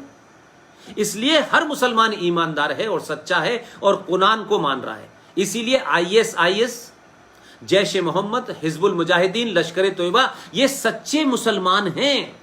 लेकिन हमारे देश का मक्कार हिंदू संगठन, मक्कार हमारे इंटेलेक्चुअल, वो क्या कहते हैं? नहीं नहीं नहीं नहीं नहीं, देखिए ये कट्टर मुसलमान हैं, ये लिबरल मुसलमान हैं, क्योंकि वो अपनी कायरता और अपना जो उसने पूंजी इकट्ठी की है और जो पूरे संसार में जगह बनाई है समाज में, वो बनी रहे, वही ना टूट जाए। इसलिए वो सुबह शाम हिंदू मुस्लिम भाई भाई, ये भाई वो भाई। और अब तो यह हाल हो गया कि जो सरेआम मारा जा रहा है, इसमें भी फर्क है कि अगर मुसलमान लड़की हिंदू के साथ भागती है तब तो यह काबिल कबूल नहीं है, तब यह कोई भाईचारा नहीं है। नो नो नो नो, ये नहीं कोई भाईचारा है। हिंदू लड़की को जब तक कोई पंचर जोड़ने वाला भगा के न ले जाए, वो तो देखिए ये दो संस्कृतियों का मिलन है। तब तो मक्कार कुछ विज्ञापन कंपनियां भी मक्कारी का विज्ञापन बनाते हैं और ये बताते हैं कि वो हिंदू लड़की मुसलमान के घर शादी होके आ गई तो उसकी सास से पूछती है कि माँ आपके यहाँ तो ये रस्म नहीं होती। तो वो मक्कार मुसलमान सास ये कहती है, बेटा बेटियों के लिए तो सारे रस्में बदली जा सकती हैं। तो टीवी पे तो ये दिख रहा है और जमीन पे क्या हो रहा है। प्रिया, अभी जो घटना घटी है सोनभद्र में, पूरे देश में क्या हो रहा है, हर दिन 4-5 ऐसी खबरें आती हैं। मुसलमान लड़के ने मुसलमान हिंदू लड़की से शादी की, फिर कुछ दिन के बाद उससे कहा कि तुम इस्लाम कबूल करो। उसने मने करा तो उसको अपने दोस्त से रेप भी कराया और टुकड़े करके आपने उसको गाड़ भी दिया। और तो और छोड़िए, IAS में 2 लोग आ गए थे, हमारी एक दलित बहन वो आ गई तो साहब ये हुआ, देखिए साहब एक मुसलमान लड़के ने दलित लड़की से शादी की है। और 2 साल बाद क्या हुआ। तो विज्ञापन दिखा करके भी आपके जहनों को ऑपरेट किया जा रहा है, क्योंकि आपको लगेगा इतनी बड़ी कंपनी विज्ञापन बना रही है तो सही दिख रहा होगा, लेकिन जमीन पे तो हम रोज दिख रहे हैं कि अटैची के अंदर से हिंदू लड़की की लाश निकल रही है। अभी लखनऊ के विधानसभा के बाहर एक मैडम थी, तिवारी नाम था उनका। शादी करने के बाद आयशा हो गई और फिर आयशा को उसका पति छोड़ के भाग गया क्योंकि धंधा कराने लगा। जब वो छोड़ के भाग गया तो घर वालों ने उसे घर से निकाल दिया। अब वो बीच चौराहे पे खड़ी है, पुराने घर जा नहीं सकती, आग लगा ली उसने। आए दिन ये हो रहा है, लेकिन ये बात कोई नहीं बताएगा आपको। विज्ञापन के माध्यम से कुछ मक्कार दलाल इस देश के बिजनेस के नाम पे देश की औरतों, हिंदू औरतों को बेचने वाले, उनका धंधा करने वाली कंपनियों ने यह विज्ञापन बनाना शुरू कर दिया है। फिल्मों में एक एजेंडा है, जो मैंने कहा कि आपकी मनोरंजन इंडस्ट्री पूरे तौर से जिहादियों के हाथ में चली गई, वहां भी यही नरेंद्र चलेगा। और यह सिर्फ 2 पैसे वालों का मामला है, इसमें कोई धर्म वरम मजहब का मसला नहीं है। लेकिन नीचे जो जमीन पे हो रहा है, अपर कास्ट की लड़की को भगा के लाओगे तो एक मोटरसाइकिल भी देगा जो जकात के पैसे से आ रही है। जकात के पैसे से IAS और PCS पैदा करो, उर्दू सब्जेक्ट के माध्यम से घुसो। और इस देश की सरकारें इतनी बौनी और इतनी मक्कार हो गई हैं कि व्यवस्था के अंदर IAS का इम्तिहान देगा तो मुसलमान को 9 बार चांस है बोलने अटेम्प्ट करने का और हिंदू को 6 बार है। सरकारें भी उसे 1-1 लाख रुपया दे रही हैं। महाराष्ट्र में अल्ट्रा सरकार आ गई है तो वहां यह कहा गया है कि जो कमजोर, मासूम, मजलूम, महरूम ये जो मुसलमान हैं, इनको 1000 रुपए की रोजाना डाइट दी जाएगी, जूते दिए जाएंगे, ड्रेस दी जाएगी। ये तैयारी करेगा, फिर पुलिस में आएगा, फिर पुलिस में भर्ती होने के बाद ये मंजूर आलम बन जाएगा, जो मेरठ का SSP एक मक्कार था। फिर ये चरखी दादरी में बैठने वाला फखरुद्दीन जज बनेगा। जो हिंदू मुस्लिम की लड़ाई में 2 लोग गए उसके यहां, तो मुसलमान से वो जज कहता है कि तू धब्बा है मुसलमानों के ऊपर जो हिंदुओं से पिट के आ गया, रिवाल्वर निकाल के 2 गोली मारता, मैं तो यहां बैठा था तुझे छुड़ाने के लिए। ये हो रहा है। इसलिए सनातन की भूमिका इसलिए जरूरी है भाई। भारत माता की जय करने से भारत माता मजबूत नहीं होने वाली। ये जो मक्कारी होती है ना टेलीविजन में, भारत माता की जय को, भारत माता की जय करो, उससे क्या होने वाला है। बहुत सारी बातें लोग इस दबाव में कह देते हैं, यार चलो आज इनकी गिनती ज्यादा, हम कह देते हैं, क्या पड़ता है। वो कह के भी तो गया था, जिस मक्कार को इस देश के लोगों ने राज्यसभा में भेज दिया था, राष्ट्रपति के कोटे से वो गया था जिहादी जावेद अख्तर, उसने भी तो भारत माता कह दिया था। फिर वो तो शाहीन बागियों के साथ खड़ा हुआ था। और एक स्कूटर बनाने वाली कंपनी ने एक टेलीविजन के एंकर से इसलिए लोग नाराज हैं कि वो खुली खुली बात कर रहा है, साफ शब्दों में बात कर रहा है, वो सनातन की बात कर रहा है, वो राष्ट्र की बात करता है, वो पालघर पे सवाल पूछता है तो लोग उसको बुरा लगता है, क्योंकि ये नैरेटिव तो इस देश के मक्कार मुसलमानों के पास और वामपंथियों के पास था, इंटेलेक्चुअल्स के पास था कि भाई ये सवाल सिर्फ यही पूछ सकते हैं, कोई दूसरा नहीं पूछ सकता। अखलाक की कहानी सबको पता है, उसके घर के बारे में पता है। मूसा का बाप गरीब हेडमास्टर था, ये सबको पता है। अफजल गुरु की मां परेशान थी, सबको पता है। लेकिन 150 से ज्यादा हिंदू 2014 से मारे गए अलग अलग, उनके बारे में नहीं पता, क्यों जाने। अलीगढ़ मुस्लिम यूनिवर्सिटी के अंदर 79 में मॉब लिंचिंग हुई थी, प्रदीप जौहरी नाम के लड़के को मारा था अलीगढ़ मुस्लिम विश्वविद्यालय के लड़कों ने। ये नहीं पता। ये वामपंथियों को देखता हूं बड़े मक्कार है इस बारे में।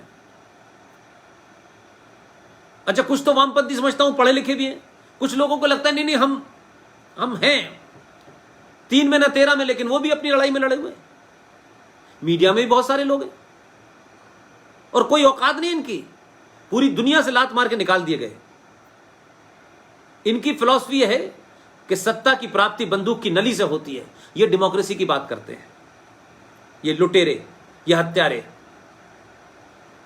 लेकिन आज की जनरेशन को मूर्ख बनाने के लिए बड़े बड़े अजीब अजीब नारे, अजीब अजीब बातें, इधर की उधर की, देखिए ऐसा है वैसा है, फलाना है ढिमाका है। इसलिए मैं कुल मिलाकर के आप लोगों से यह कहना चाहता हूं कि आप सही को सही कहने की हिम्मत जब यहां होगी और यहां से कंफ्यूजन दूर हो जाएगा, आप तय कर लें कि आप किधर खड़े हैं। सच बोलना है या झूठ बोल के कुछ प्राप्ति करने के लिए लाइन में खड़ा होना है कि यार क्या फर्क पड़ता है, हिंदुत्व की चादर ओढ़ो, कुछ प्राप्त करो, उसके बाद पहाड़ में जाओ, कौन पूछने वाला है। हजारों लोग आए, हजारों चले गए, कोई नहीं पूछने वाला। जिसको सबसे ज्यादा गाली पड़ती है वही बड़ा काम करके जाता है, क्योंकि उसे सबको खुश नहीं करना होता, उसे राष्ट्र को खुश करना होता है। इसलिए बड़े सारे लोगों को तकलीफ है सत्ता के 2 लोगों से, और मुझे उन 2 के अलावा सबसे तकलीफ है। सब सत्ता के खेल में लगे, वो नहीं लगे हुए। चुनाव जीतना एक गणित है, लेकिन राष्ट्र बतेगा तब तो देश की बात कुछ होगी ना, तब ये राष्ट्रपति भवन महफूज रहेगा ना। सेना तो विदेशी ताकतों से लड़ेगी, लेकिन देश के अंदर जो 30-35 करोड़ खुलेआम टीवी जिहाद, लैंड जिहाद, एजुकेशन जिहाद, हर चीज में चल रहा है, उसको आप कैसे रोकेंगे। सेना आएगी आपके पड़ोस में, जगह जगह मस्जिदें, जगह जगह मजार। जाने कौन सा सालम पीर मुफ्ती मर जाता है जिसकी मजार बना देते हैं। ये दिल्ली के अंदर, नई दिल्ली के अंदर, पार्लियामेंट के बराबर के अंदर कोई मजा ले, कोई आदमी फुटपाथ पे दुकान लगा दे, लेकिन मजार जो मेरे सामने 1989 के अंदर छोटी सी थी, वो बन के संगमरमर कितनी बड़ी बड़ी बन गई।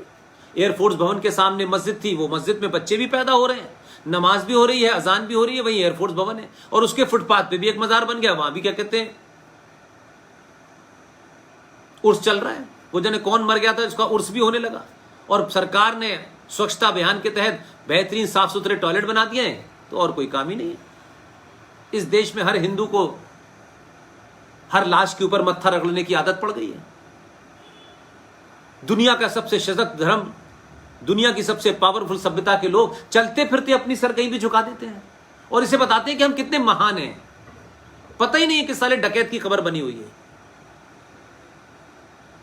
वो कहीं भी हो पूरे देश में ऐसा प्रचारित किया जाता है, हो शांति का दूत लेटा हुआ है अजमेर में। ये शाह वलीउल्लाह की खबर है, किसी को पता ही नहीं है कौन आदमी है ये। शाह वलीउल्लाह कौन था और किसने इसको बुलाया था। अहमद शाह अब्दाली को किसने बुलाया था। शाह वलीउल्लाह टाइप के एक मक्कार ने बुलाया कि हिंदुस्तान में इस्लाम कमजोर हो गया है, आप आइए। हो रहा है, उसकी मजार पे भी जाते हैं या नहीं। जिनके अंदर पूरी दुनिया का सबसे ज्ञान था, वो आज इतने कमजोर हो गए हैं कि लाशों पे जाके सर पटक के उससे मांगते हैं कि कुछ मिल जाएगा हमें। वो चमत्कार के चक्कर में है, वो झूठ फरेब के चक्कर में है। इसलिए इस्लाम जैसी एक ऑर्गेनाइज मिलिट्री मानसिकता का मजहब, जिसका एजेंडा है लूट, कब्जा, बस, और अपने अलावा सबकी संस्कृति जला दो। इसलिए नालंदा का सबसे बड़ा दुनिया का लाइब्रेरी में आग लगा दी। जब आपको अपने इतिहास के नहीं पता होगा फिर क्या करेंगे? फिर उसमें आपके नेता आ जाए तो नेता तो आप महान दलाल हैं। चवन्नी चवन्नी की चक्कर में, छोटी छोटी नेताओं के दुकानें चलाने के चक्कर में, यही तो हुआ। इसलिए आप जब बोलते हैं तो लोग कहते हैं नहीं नहीं, कहां लिखा है बताइए, लिखने वाला कौन है? क्या रोमिला थापर औरंगजेब से मिलके आई थी? या जो अलीगढ़ यूनिवर्सिटी में पढ़ने वाला, ये पढ़ाने वाला इरफान हबीब मक्कार, ये तो बड़ा लेफ्टिस्ट था। लेकिन इसके लेफ्टिज्म के पीछे उस वक्त भी जिहाद था। पता जब चला, जब इनका एजेंडा आरिफ मोहम्मद खान ने चलने नहीं दिया और मंच पे वो बोल रहे थे, ये ऊपर चढ़ गया और आस्तीन चढ़ा के मारपीट पे आ गया। इस उम्र में, जिस उम्र में उसे मर जाना चाहिए था। या नहीं, जब आपके चेहरे से नकाब हटने लगते हैं तो फ्रस्ट्रेशन बढ़ने लगता है। इस्लाम पूरी दुनिया के लिए चैलेंज है। अब भी अगर इसमें कुछ मक्कार हिंदू लीडर संगठन ये कहें ये इस्लाम नहीं, ये वाला इस्लाम, वो वाला इस्लाम नहीं, वो वाला इस्लाम। 1920 में मोपला में क्या हुआ बताया गया कभी आपको? यूनाइटेड बंगाल के अंदर सोहरावर्दी ने क्या किया बताया गया आपको? 15 अगस्त 1947 के बाद भारत में क्या हुआ बताया गया आपको? ये हिंदू लीडर संगठन नहीं बताएंगे, क्योंकि आप जब तक मूर्ख बने रहेंगे तब तक यही चलता रहेगा, भारत माता की जय, भारत माता की जय। कोई आया भाग गए। कौन है भारत माता? पार्लियामेंट, राष्ट्रपति भवन, ये चलता फिरता सनातनी हिंदू भारत माता है। अगर उसमें से एक भी मारा जाता है और आपकी हत्या कोई मजहब के नाम पे होती है तो आप सोचिए कि आपके नारा लगाने से, कि सरकार के होने से कोई मतलब नहीं है, क्योंकि समाज मजबूत नहीं होना चाहता, समाज जागृत नहीं होना चाहता, समाज कीमत देना नहीं चाहता, समाज जिंदा रहने के लिए मरना नहीं चाहता। दुनिया का इतिहास उठा के देख लिए, जो मरने से डरते हैं वो जिंदा नहीं रहते, जो मरने से डरते हैं वो एवरेस्ट नहीं जाते, जो मरने से डरते हैं वो समुद्र के अंदर खोज नहीं कर सकते। आप चाहते हैं आपकी लड़ाई भगत सिंह ने लड़ी, सावरकर ने लड़ी, शिवाजी ने लड़ी, उनकी तस्वीर तो आप लड़ाते हैं, लगा लेते हैं अपने घर पे, लेकिन ये नहीं चाहते आपकी बेटी MBBS कर ले, बेटा इंजीनियरिंग कर ले, दोनों का विदेश में सेटलमेंट हो जाए और आप अमेरिका चले जाए। बस ये है आपका राष्ट्रवाद। उनका कोई नहीं। वो कहते हैं यही हम लेंगे, हम क्यों जाएं छोड़ के?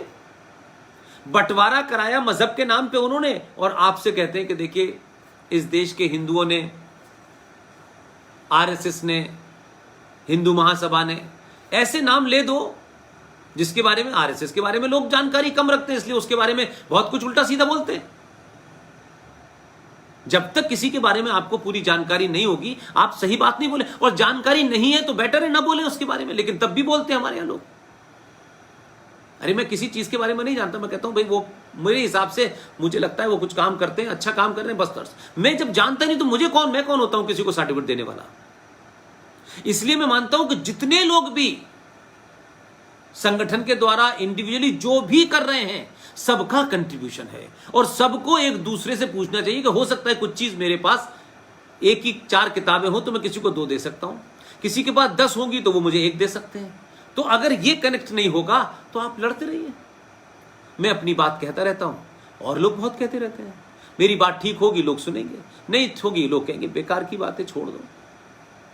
तो हमें सच सुनने की आदत डालनी चाहिए, और जब सच सुनेंगे तो जो लोग इस्लाम के बारे में सच बता रहे हैं, तस्लीमत नसरीन, तारिक फतेह, बहुत सारे लोग हैं इस देश के अंदर और पाकिस्तान, वो सच बता रहे हैं, लेकिन आप नहीं सुनना चाहते, क्योंकि आपको तो अपने मोहल्ले की दुकान चलानी है ना, तो राष्ट्र थोड़ी नहीं है। आपकी दुकान चलती रहे, आप किसी की निगाह में अच्छे बने रहें, मरने के बाद लोग कहें साहब बड़े महान आदमी थे साहब, आप उस चक्कर में परेशान हैं। और ध्यान रखिएगा, दुनिया का नियम है, जो जीतता है इतिहास उसी का लिखा जाता है। इसीलिए दिल्ली में 57 सड़कें चोर, लुटेरे, बलात्कारी, इस्लामिक आतंकवादी, बाबर से लेके अकबर हो, औरंगजेब हो, हुमायूं हो, सबके नाम से सड़कें हैं। आप कहते रहिए, आज आपकी सत्ता है। जिन नामों को मिटा करके वो नाम जो असली थे, जिनका जिक्र रामायण में, महाभारत में, आप रख दीजिए, क्या दिक्कत है? किसी व्यक्ति विशेष के लिए तो नहीं रख रहे ना नाम। तो अगर अल्लाहबाद था तो उसका पुराना नाम प्रयागराज था, तो कर दिया। तो कई पत्रकार हैं, इनके पेट में दर्द हो रहा था कि नाम क्यों बदले जा रहे हैं। उनको अपना पता नहीं होगा कि हमारा नाम किस हमारे बाप ने रखा था या हमारी माँ ने रखा था, नहीं पता होगा नहीं। लेकिन क्योंकि उन्हें राजनीति करनी है, अखबार चलाना है, टेलीविजन पे ज्ञान देना है, देते हैं लोग। हाथ मल मल के देंगे, यानी कितना हाथ गंदा है, एक बार रिन साबुन से धो लो तो शायद ठीक हो जाएगा, लेकिन देते हैं। उनको लगता है कि हमारी दुकान इसी से चलेगी, हमें गाली देने से ही चलेगी। तो ये कि भाई गाली देना हक है। जो एक चुनाव लड़े चवन्नी छाप, तो उनको पता चल गया उनकी जाति क्या थी। वैसे बड़े मॉडर्न थे, जेएनयू के थे, बड़ा ज्ञान देते थे। अब पत्रकारिता में नहीं है, एक पार्टी से लात मार के निकाल दिया गया, जाति का नाम उन्होंने सरनेम लगाया, चुनाव जीत नहीं पाए। अब टेलीविजन पे आके कहते हैं मैं चाहता हूं पत्रकारिता के नियम बनने चाहिए। तो तुम दलाल, तुम क्या पत्रकारिता के नियम बनाओगे? जब तुम थे, तुमने उस दलाली का मजा लिया, और जब बाहर आ गए तो कहते हो नियम बनाओगे। ये नियम बनना चाहिए कि एडिटर 5 साल के लिए रहेगा। ये वो दलाल है, वो ज्ञान दे रहे हैं आजकल, एक नहीं बहुत सारे हैं। दम हो तो कहो कि नहीं, हमने पत्रकारिता से इस्तीफा दे दिया, आज से हम पत्रकारिता पे न कोई कमेंट करेंगे, कुछ करेंगे। जो हमारी पार्टी है, चाहे वो अच्छी बुरी, हम वो बोलेंगे नहीं नहीं, हमें कुछ उसमें भी रहना है। तो ये अच्छा है। कांग्रेस में गए, चुनाव लड़े, चुनाव से हार के आ गए, अखबार के एडिटर हो गए, ये बहुत अच्छा है। आप तो फिर न्यूट्रल हैं, और कहीं के नहीं रहे तो आप एक्सपर्ट हो गए। तो ये सारी बीमारी सनातन की जिस दिन ठीक हो जाएगी, तो मुझे लगता है कि जो आपने टॉपिक रखा है, इस्लाम भारत के लिए एक बड़ी चुनौती, सबसे बड़ी चुनौती यही है। यह खूनी संस्कृति है, इनका ना कोई कल्चर है, ना इनका कोई इतिहास है। इन्होंने पूरी मानवता को ना एक सुई बना के दी, ना एक बटन बना के दिया। जो बटन बनाता है, सुई बनाता है, उसे भी मार देते हैं। पाकिस्तान के अंदर एक बड़ा जबरदस्त जुमला चल रहा है। मस्जिदों में मुसलमान रोज नमाज पढ़ के अल्लाह से दुआ करते हैं कि अल्लाह जल्दी से कोरोना की दवा हमें दिलवा दे। कोरोना की दवा किसी फैक्ट्री में नहीं बन रही, किसी 57 देश इस्लामिक देशों में नहीं बन रही, कोई मुसलमान नहीं बना रहा। कोरोना की दवा या तो कोई काफिर बनाएगा या शैतान यहूदी बनाएगा। वो इनके लिए दवा बनाए, उसकी दवा खाकर ये ठीक हो जाए, और ठीक होकर फिर ये शैतान को मारे। ये ऐसे जाहिल पागलों से आपका पाला पड़ा है भाई। लेकिन ये कहते हैं ओहो इस्लाम, आपने यूपीएससी जिहाद कह दिया, सुप्रीम कोर्ट की चेतना जाग गई, अब लैंड जिहाद कश्मीर में हो गया तो चेतना जाग गई। तो ये बात मत को, इसलिए आपको मूर्ख बनाया गया। अल्पसंख्यक मतलब मुसलमान। अल्पसंख्यक शब्द के पीछे इतना बड़ा फ्रॉड हिंदुओं ने किया है, संगठनों ने किया है, कि ये नहीं बताया है कि अल्पसंख्यक का मतलब होता है 50,000 पारसी, 1% जैन, 1.5% सिख। ये नहीं बताएगा। 30 करोड़ के आसपास लोग इस देश में अल्पसंख्यक हैं। ये नहीं कहते वो मुसलमान है, इसलिए अल्पसंख्यक का मतलब मुसलमान। माइनॉरिटी कमीशन का चेयरमैन बनेगा तो मुसलमान बनेगा। अगर वहां का कोई चेयरमैन बनना है तो जो सबसे छोटी माइक्रोस्कोपिक कम्युनिटी है उसका आदमी चेयरमैन बनना चाहिए, क्योंकि उसको ज्यादा सिक्योरिटी चाहिए। नहीं नहीं नहीं, मुसलमानों के गैर कानूनी तौर पे क्या क्या धंधे चल रहे हैं। हज कमेटी ऑफ इंडिया को संवैधानिक दर्जा मिला हुआ है। National minority commission totally illegal है, अनकॉन्स्टिट्यूशनल है, गलत तरीके से परिभाषित किया गया है, वो चल रहा है। मुस्लिम एजुकेशन बोर्ड अलग से चल रहा है। मदरसों में भारत के खिलाफ गजवाए हिंद की पढ़ाई करी जा रही है, निजाम मुस्तफा की, उसको भी चल रहा है। कश्मीर में हजारों हजारों करोड़ रुपया पैसा जाता था। ये गुलाम नबी आजाद जैसा बदमाश, ये गुलाम नबी आजाद, वो जो कांग्रेस से आजाद है, नबी का गुलाम है, इसने आंध्र प्रदेश जैसी जगह में भी इसने जमीनें ले रखी हैं। ये इनकी जड़ें इतनी गहरी हैं कि आप आसानी से नहीं हटा सकते, क्योंकि समाज सो रहा है। हम सरकार से कहेंगे, सरकार कुछ नहीं कर सकती, सरकार की अपनी लिमिटेशन है भाई। सरकार का मतलब ये नहीं होता क्या कहते हैं कि आप गर्दन काट डालिए। अभी आप आए हैं इतने सालों के बाद, आपको तो आधे से ज्यादा ये पता ही नहीं है कि क्या क्या खेल हैं। इसलिए मैंने कहा कि मई के महीने में राजीव गांधी की डेथ हो जाती है। मई में डेथ होती है और 1 महीने में जून में राजीव गांधी फाउंडेशन ट्रस्ट बन के तैयार भी हो जाता है, उसको FCRA भी मिल जाता है 1 महीने में। वो चाइना से भी पैसे लेते हैं, वो अंतर्राष्ट्रीय कंपनियों से भी पैसे लेते हैं, और मेरे और आपके टैक्स से जिससे बजट बन के भारत के देश में योजनाएं लागू होती हैं, उस बजट में इस देश का फाइनेंस मिनिस्टर मनमोहन सिंह 100 करोड़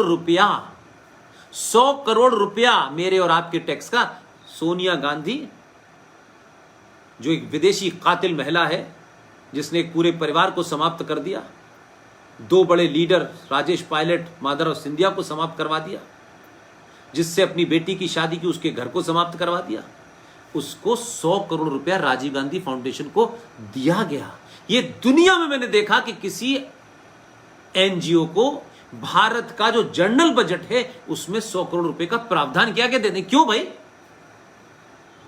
कोई सवाल ही नहीं पूछ रहा है, क्योंकि जो सत्ता के मजे ले रहे हैं वो हिंदू भी हो, अपर कास्ट भी हो, लोअर कास्ट भी होने का मजा लो पहले। क्या फर्क पड़ता है यार, इन्हें तो गुलामी रहना है ना, क्या फर्क पड़ता है? तो उन्होंने मजे लिए, लेकिन मैंने दूसरी तरफ कैरेक्टर बताया कि उन्होंने मजे लिए नहीं, मजे लेकर के निजी तौर पे तो किया ही किया, एकदम एक बड़ी पैरेलल गवर्नमेंट खड़ी कर दी उन्होंने। अब कश्मीर में पंडित जा नहीं सकते, अब आप कश्मीर में आज एक धारा हटाइए, फिर कल ये धारा हटाइए, आधी जिंदगी आधी सरकार इसी में निकल जाएगी। फिर रामपुर पे नाजायज तरीके से जो जौहर अली, मोहम्मद अली नाम के 2 मक्कार थे जिन्होंने भारत के अंदर खिलाफत मूवमेंट जो टर्की में था उसे सपोर्ट किया, अब उस यूनिवर्सिटी को हटाइए। वो अजमल जो इतर बेचता था गले में डिब्बा डाल करके, उसकी कनॉट प्लेस पे शोरूम है। ये सब इतने मजबूत हो गए क्योंकि उन्हें इससे मतलब नहीं था कि सरकार सड़क बना रही है, हवाई जहाज चला रही, चलाती रहे हवाई जहाज, हमें कोई इंटरेस्ट नहीं है, हम टूटी सड़क पे। हमारा एजेंडा क्या है? परमानेंट चीजों पे कब्जा करो, परमानेंट चीजों पे कब्जा करो। इसलिए संजय गांधी पार्क है दिल्ली के अंदर, एकमात्र जो नेचुरल बना हुआ, उसके बीच में रात में घुस करके मुसलमानों ने वहां 2 मजार बना दी, कच्ची मजार। कुछ दिन के बाद वहां उर्स होने लगेगा, फिर वो धीरे धीरे, क्योंकि जंगल है वहां कोई क्लेम करने जाता नहीं है। हम सो रहे हैं, हम नींद से जग जाएं, यही हमारे लिए सबसे बड़ी, मैं समझता हूं सनातन के लिए की बड़ी भूमिका है।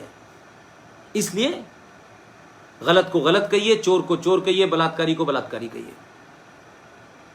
कोई हिंदू बलात्कारी पकड़ जाए तो आप बहुत तेजी तेजी से चिल्ला चिल्ला के नाम लेते हैं। ये तो थैंक्स करना चाहिए, धन्यवाद करना चाहिए सोशल मीडिया का, जिसके कारण आज आपकी सामूहिक ताकत ने एक ऐसा मक्कारी का विज्ञापन दिखाया जा रहा था जिस लव जिहाद पे कोई किसी से शादी करे, मुझे उसमें कोई ऐतराज नहीं है, मुझे कोई ऐतराज नहीं है, करें जाए जिसको करनी शादी। लेकिन आप ये नरेटिव चलाएं कि हिंदू लड़की मुसलमान के जाएगी तो बहुत खुश रहेगी, लेकिन मुसलमान लड़की हिंदू के घर जाएगी तो ये बहुत मुश्किल होगा। तो आपने क्या किया? वैसे तो आप बहुत बड़ी बड़ी बातें करते हैं भाई। अगर आप मुझे बताएं, आपने सब लोगों ने एक फिल्म देखी होगी बॉम्बे, उसमें एक हिंदू पत्रकार था और एक मुस्लिम लड़की से इश्क हो गया। वो कुरान शरीफ पढ़ रही थी, उस लड़के ने कुछ बजाया और वो कुरान शरीफ खुला छोड़ गए, देश में आग लग गई, इस्लाम खतरे में आ गया। क्योंकि मुस्लिम लड़की हिंदू लड़के के पीछे कैसे भाग सकती है? ये तो भाग ही नहीं सकती। वो तो सही कह रहे, नहीं भाग सकती। क्यों भागेगी? तो आप लाख उस पर मुलम्मा चढ़ाते रहे, 100 में से कोई एक काम ऐसा हो गया तो खुश हो जाए। तो AR रहमान साहब अच्छे खासे हिंदू थे, कन्वर्ट होने के बाद उनकी एक बेटी जो है आसिया अंदराबी की तरीके से बंद रहती है बिल्कुल बुर्के में। फिल्म इंडस्ट्री के आदमी, मॉडर्न आदमी है, वहां मॉडर्निज्म खत्म हो जाता है। तो लक्ष्मी नाम की फिल्म आ रही है, लक्ष्मी बॉम्ब, तो कोई सवाल नहीं पूछ रहा है। अगर ये मोहम्मद बॉम्ब आ जाता तो इस देश में बम फट जाते, तो सेकुलरिज्म खतरे में हो जाता। तो मेरा कहने का सेंस ये है कि भाई, एक गदर फिल्म भी आई थी, मैंने सुना है, उसमें एक सरदार को एक मुसलमान शकीरा नाम की लड़की से इश्क हो जाता है, वो प्रेग्नेंट हो जाती है। इस पे मनी रत्नम नाम के उस डायरेक्टर प्रोड्यूसर के घर पे बम धमाका फेंका, थिएटर्स में आग लगाई। क्योंकि यह कैसे मुमकिन है कि एक मुसलमान लड़की सिख या हिंदू की बीवी बन जाए और वो प्रेग्नेंट भी हो जाए? वाह वाह वाह, ये तो इस्लाम खतरे में पड़ गया। इस सोच के साथ आपको लड़ना है। इसलिए आप 2 चीजों का भेद करें कि सनातन क्या है, राष्ट्र क्या है, और राष्ट्र की प्रायोरिटीज क्या है। इसलिए अपनी युवा एनर्जी को मूर्खतापूर्ण ऐसे कामों में, हम घर वापसी में लगे हुए हैं। आप घर वापस लाते हैं एक, घर से चले जाते हैं 15। अपने घर में रहते हुए इस तरीके के संस्कार डालें। अपनी माँ अपने पिता के साथ बैठें, माएँ अपनी बेटियों के साथ बात करें, उनके मन में जो बदलाव हो रहे हैं उस पर बात करें, खुल के बात करें। और बेटी की शादी को एक सामाजिक समस्या और एक पारिवारिक समस्या न बनाएं, ताकि उस बेटी को लगे कि मेरे कारण घर में संकट हो गया है। आपसे ज्यादा गरीब है दूसरे लोग, उनके यहां संकट नहीं होता, लेकिन क्योंकि हमने इतने नौटंकियां कर ली हैं, गोत्र गोत्र में गोत्र, आप मिलाते रहिए। उम्र निकल गई, गोत्र नहीं मिला आपको, और जिंदगी की कुछ नेचुरल चीजें होती हैं कहीं चली गई। फिर आप वापस लाने में लगे, कहां जाए, ये कौन किसको लेने जा रहा है। सही काम करिए। इसलिए आज सनातनियों के पास, आपके हिंदू युवा वाहिनी मंच से मैं एक ही आह्वान करना चाहता हूं। 2 अक्टूबर को गांधी भी पैदा हुए थे और 2 अक्टूबर को लाल बहादुर शास्त्री भी पैदा हुए थे। गांधी का कुछ एजेंडा आप इस्तेमाल करिए। आपने एक बहुत बड़ी कंपनी ने अभी एक विज्ञापन छापा जिसमें वो लव जिहाद था। आपने सामूहिक ताकत दिखाई, कंपनी को माफी मांगनी पड़ी और उन्होंने विज्ञापन वापस ले लिया। न इसमें आपको गोली चलानी है, न डंडा चलाना है, न गाली देनी है। पिक्चर वही सफल होगी जो 100 करोड़ हिंदू देखेंगे।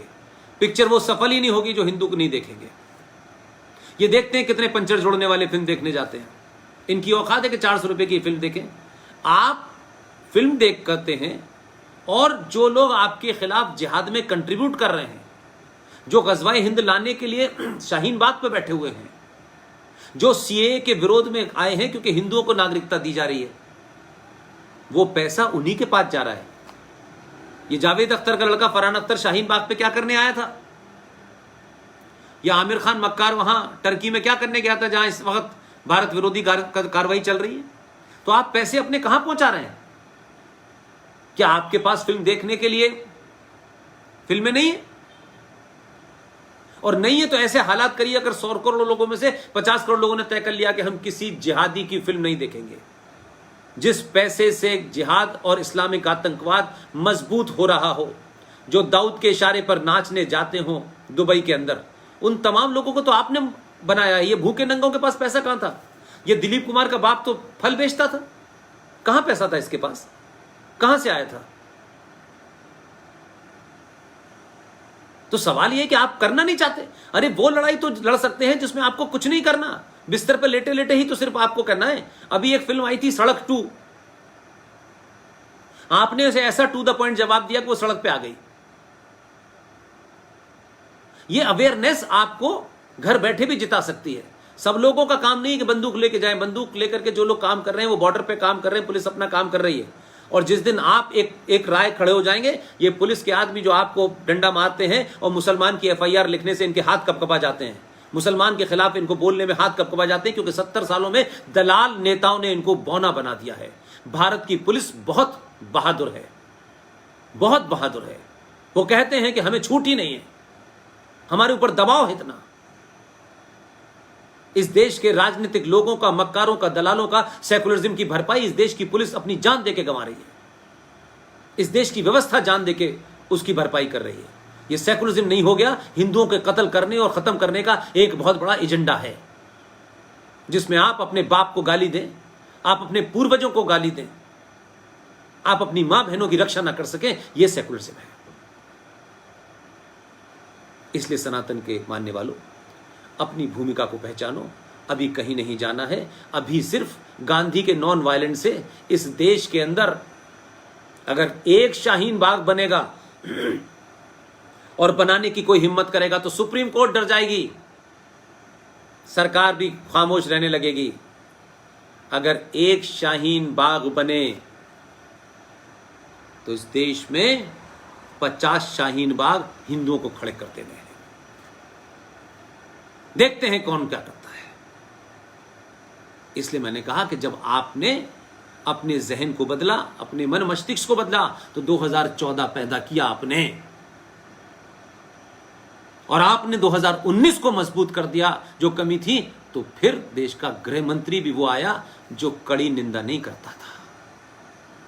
आपका दबाव और आपकी ताकत जब पीछे खड़ी हो जाएगी, वो ये देखेंगे कि हमें अब चुनाव जीतने के लिए किसी की ठोड़ियों में हाथ नहीं डालना है। ये 50 करोड़ लोग खड़े हैं और अगर हमसे 10 गलती भी हो गई तो ये हमें माफ कर देंगे, क्योंकि हम इनके इग्नोर नहीं कर सकते, इनकी भावनाओं से नहीं खेल सकते।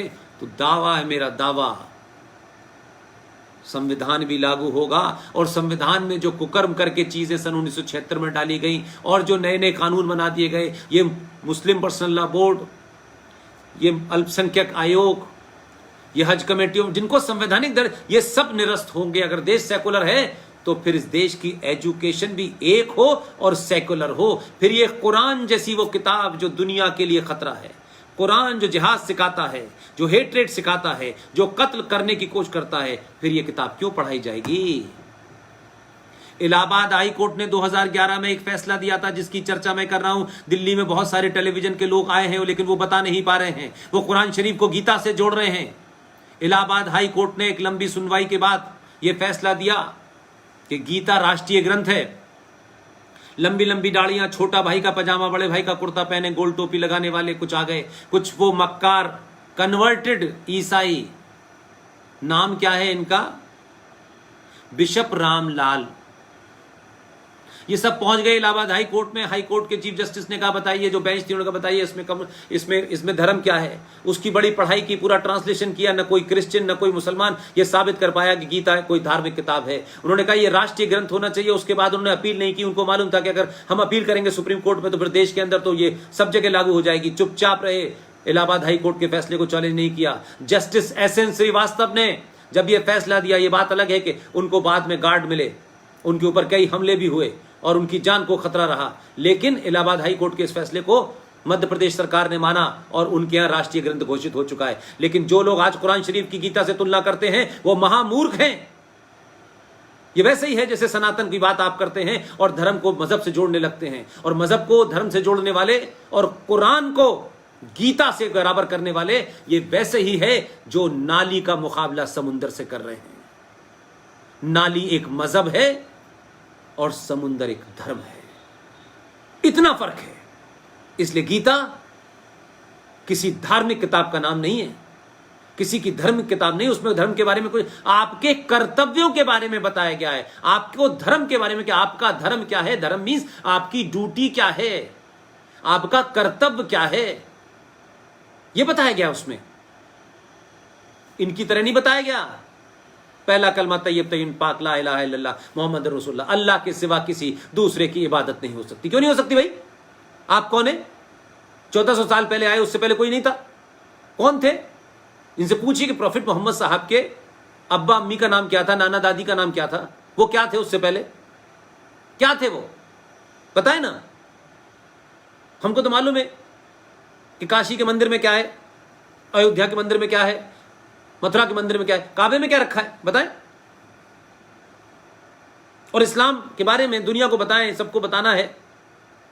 तो जैसे महाभारत सीरियल बना, रामायण सीरियल बना, एक प्रॉफिट मोहम्मद साहब की जिंदगी, इस्लाम कैसे फैला, जंग बदर क्या थी, कारवां किसने लूटा, किसने किसको मारा, करबला की लड़ाई क्या हुई, मोहम्मद साहब के खानदान के जिन लोगों को मारा गया, उनके खानदान की औरतों को बिना चादर बिना पर्दे के नेज़ों के ऊपर, बड़े बड़े उस पे ऊपर, नेज़ों के ऊपर उनकी गर्दनों को लटका के जो शाम की इस गलियों में घूम रहे थे, तो किसी को आंसू नहीं आए, किसी को इस्लाम याद नहीं आया। तो जो इस्लाम के सगे नहीं हुए, जो मोहम्मद के सगे नहीं हुए, वो हिंदू मुसलमान के भाई भाई की बात करने वाले लोग, वो लोग हैं, वो इस फिराक में बैठे हुए हैं कि जिस दिन मौका मिलेगा हम कश्मीर बना देंगे। इसलिए 500 कश्मीर बन चुके हैं। इस देश की सरकारें, इस देश के दलाल नेता, लाचार संगठन, चापलूस संगठनों की दुकान चलाने वाले लोगों के कारण इस देश में सनातन को आज ये स्थिति देखनी पड़ रही है। और मुझे खुशी है कि आज गली गली, मोहल्ले मोहल्ले, शहर शहर लोग चीज़ों को जानना चाहते हैं। आपने आज मुझे बुलाया, इस पे बोलने की मुझे इजाज़त दी, इसलिए मैंने कहा कि आप अपने अंदर सुधार कर लीजिए, दुनिया अपने आप लाइन पे आ जाएगी। ये जिहादी आपसे इसलिए छेड़खानी कर रहे हैं कि उन्हें मालूम है क्या आप में लालच भरा हुआ है? बांग्लादेश बॉर्डर पर अगर हजारों मुसलमान वहां से यहां तक आते हैं, म्यांमार की सीमा पार करके लाखों रोहिंग्या मुसलमान अगर जम्मू कश्मीर में जाकर के जम्मू हिंदू बहुल एरिया में बस जाते हैं, तो इसका मतलब है कि हमारे तंत्र में, व्यवस्था में दलाल, चोर, लालची, गद्दार बैठे हैं जो चंद रुपयों के लिए इस देश की सीमाओं की रक्षा करने से मना करके गद्दारों को अंदर आने देते हैं। ये बुरी लग सकती है किसी को, लगनी चाहिए और जोर से लगनी चाहिए। मैं किसी को खुश करने नहीं आया, मुझे किसी की लल्लो चप्पो नहीं करने। I am not interested, I am only interested in my nation. If the nation is safe, Sanatan is safe. देश छोड़ के चले जाएंगे अमेरिका, सब जगह, देश सेफ रहेगा? ये नहीं रहेगा।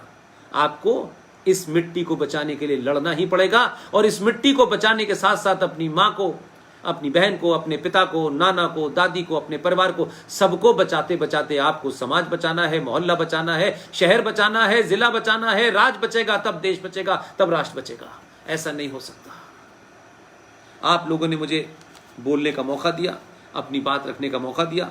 मैं एक बार फिर केशव अरोरा साहब का, जितेंद्र सिंह साहब का, संजय बुराड़ा साहब का, विक्रम सिंह साहब का, सबका धन्यवाद करता हूं। आप जो कर रहे हैं उसे और तीव्रता से करें, युवाओं को जोड़ें। अलग अलग, किसी को कोई गलत बात बताने की आवश्यकता नहीं है, किसी को गाली देने की आवश्यकता नहीं है। अपने अंदर सुधार कर लीजिए, एक बार सनातनी होने का परिचय दीजिए। वो सनातनी जिस दिन हो जाएंगे, आपके अंदर से डर निकल जाएगा। और ये मैं बार बार आपको यकीन दिलाता हूं कि दुनिया का कोई भी सनातनी हो, अगर वो सनातनी है तो वो डर नहीं सकता, और वो डरता है तो वो सनातनी नहीं है। वो पाखंडी हो सकता है, वो फ्रॉड हो सकता है, वो चापलूस हो सकता है, वो गद्दार हो सकता है, वो कायर हो सकता है, सनातनी नहीं होगा। सनातनी अगर अपने पूरे पुरुषार्थ के साथ में कहीं भी खड़ी हो जाए, आचार्य चाणक्य जब खड़े हो जाते तो अच्छे अच्छे हिल जाते थे। आचार्य चाणक्य ने तय किया तो हिला दी सत्ता को।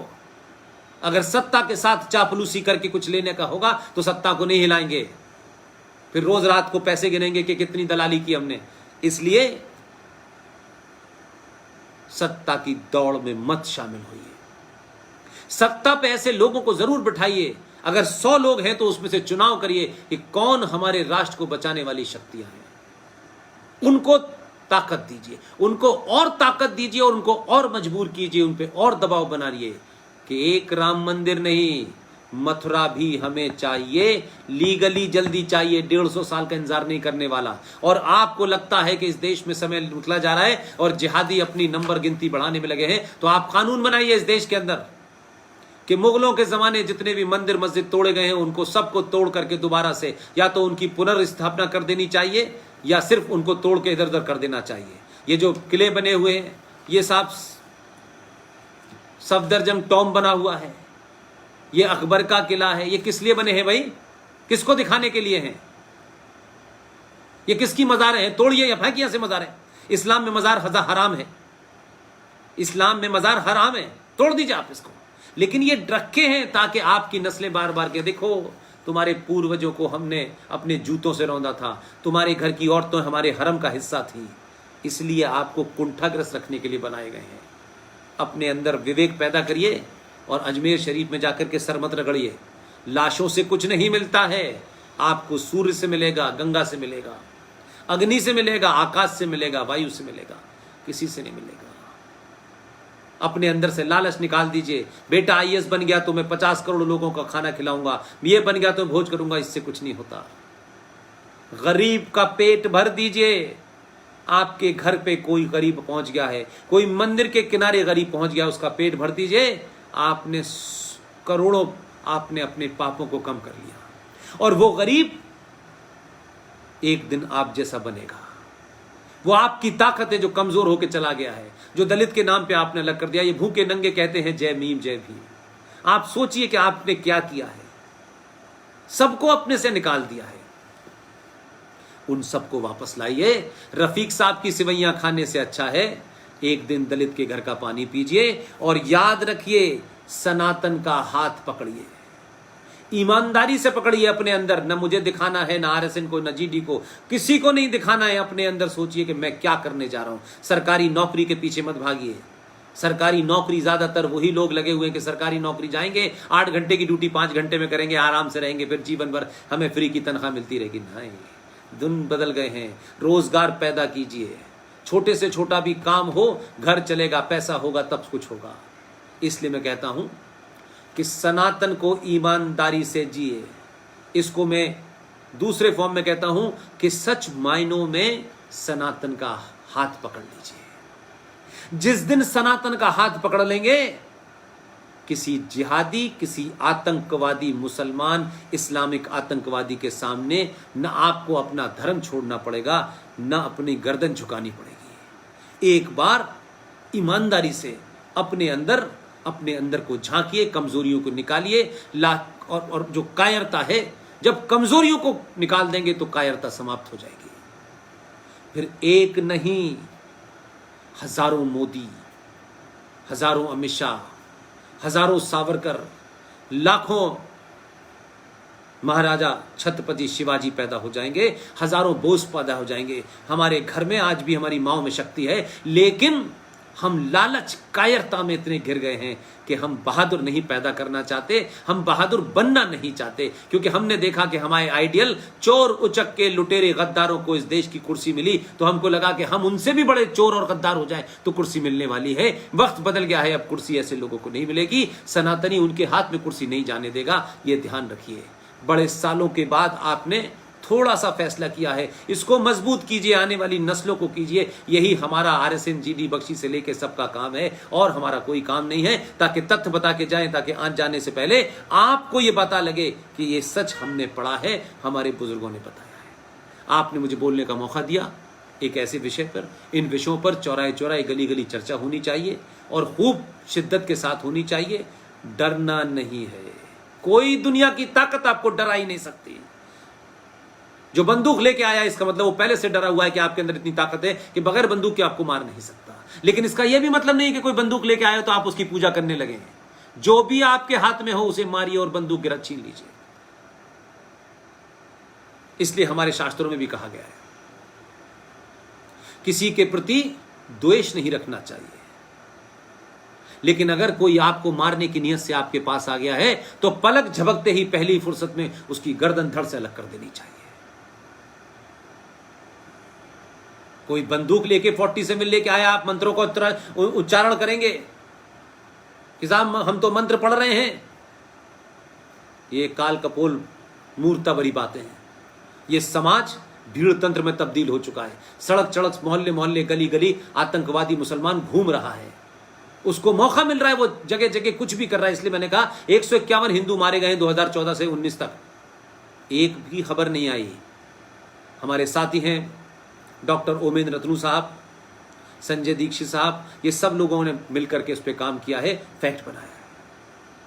हम बार बार ये इसलिए लाते हैं कि आपके पास वो रिसोर्सेज नहीं होंगे, आपके पास इतनी समय नहीं होगा कि आप तथ्य, हम उन तथ्यों को लाते हैं और तथ्यों के साथ दिखाते हैं। इसलिए जब हम ये कहते हैं कि इसमें 24 आयतें हैं, तो इसका मतलब है कि 24 आयतें हैं। उन 24 आयतों के बारे में गूगल में चले जाएं, जस्टिस ZS लोहात को पढ़ लें, उनका फैसला आ जाएगा, देख लीजिए, जो मौजूद है गूगल के ऊपर। मेरी कहने की जरूरत नहीं है। 31 जुलाई 1986 का फैसला है। बहुत बहुत धन्यवाद, thank you very much Jitendra भाई, केशव भाई, संजय भाई, विक्रम भाई, आप सबका बहुत बहुत शुक्रिया, धन्यवाद, थैंक यू वेरी मच।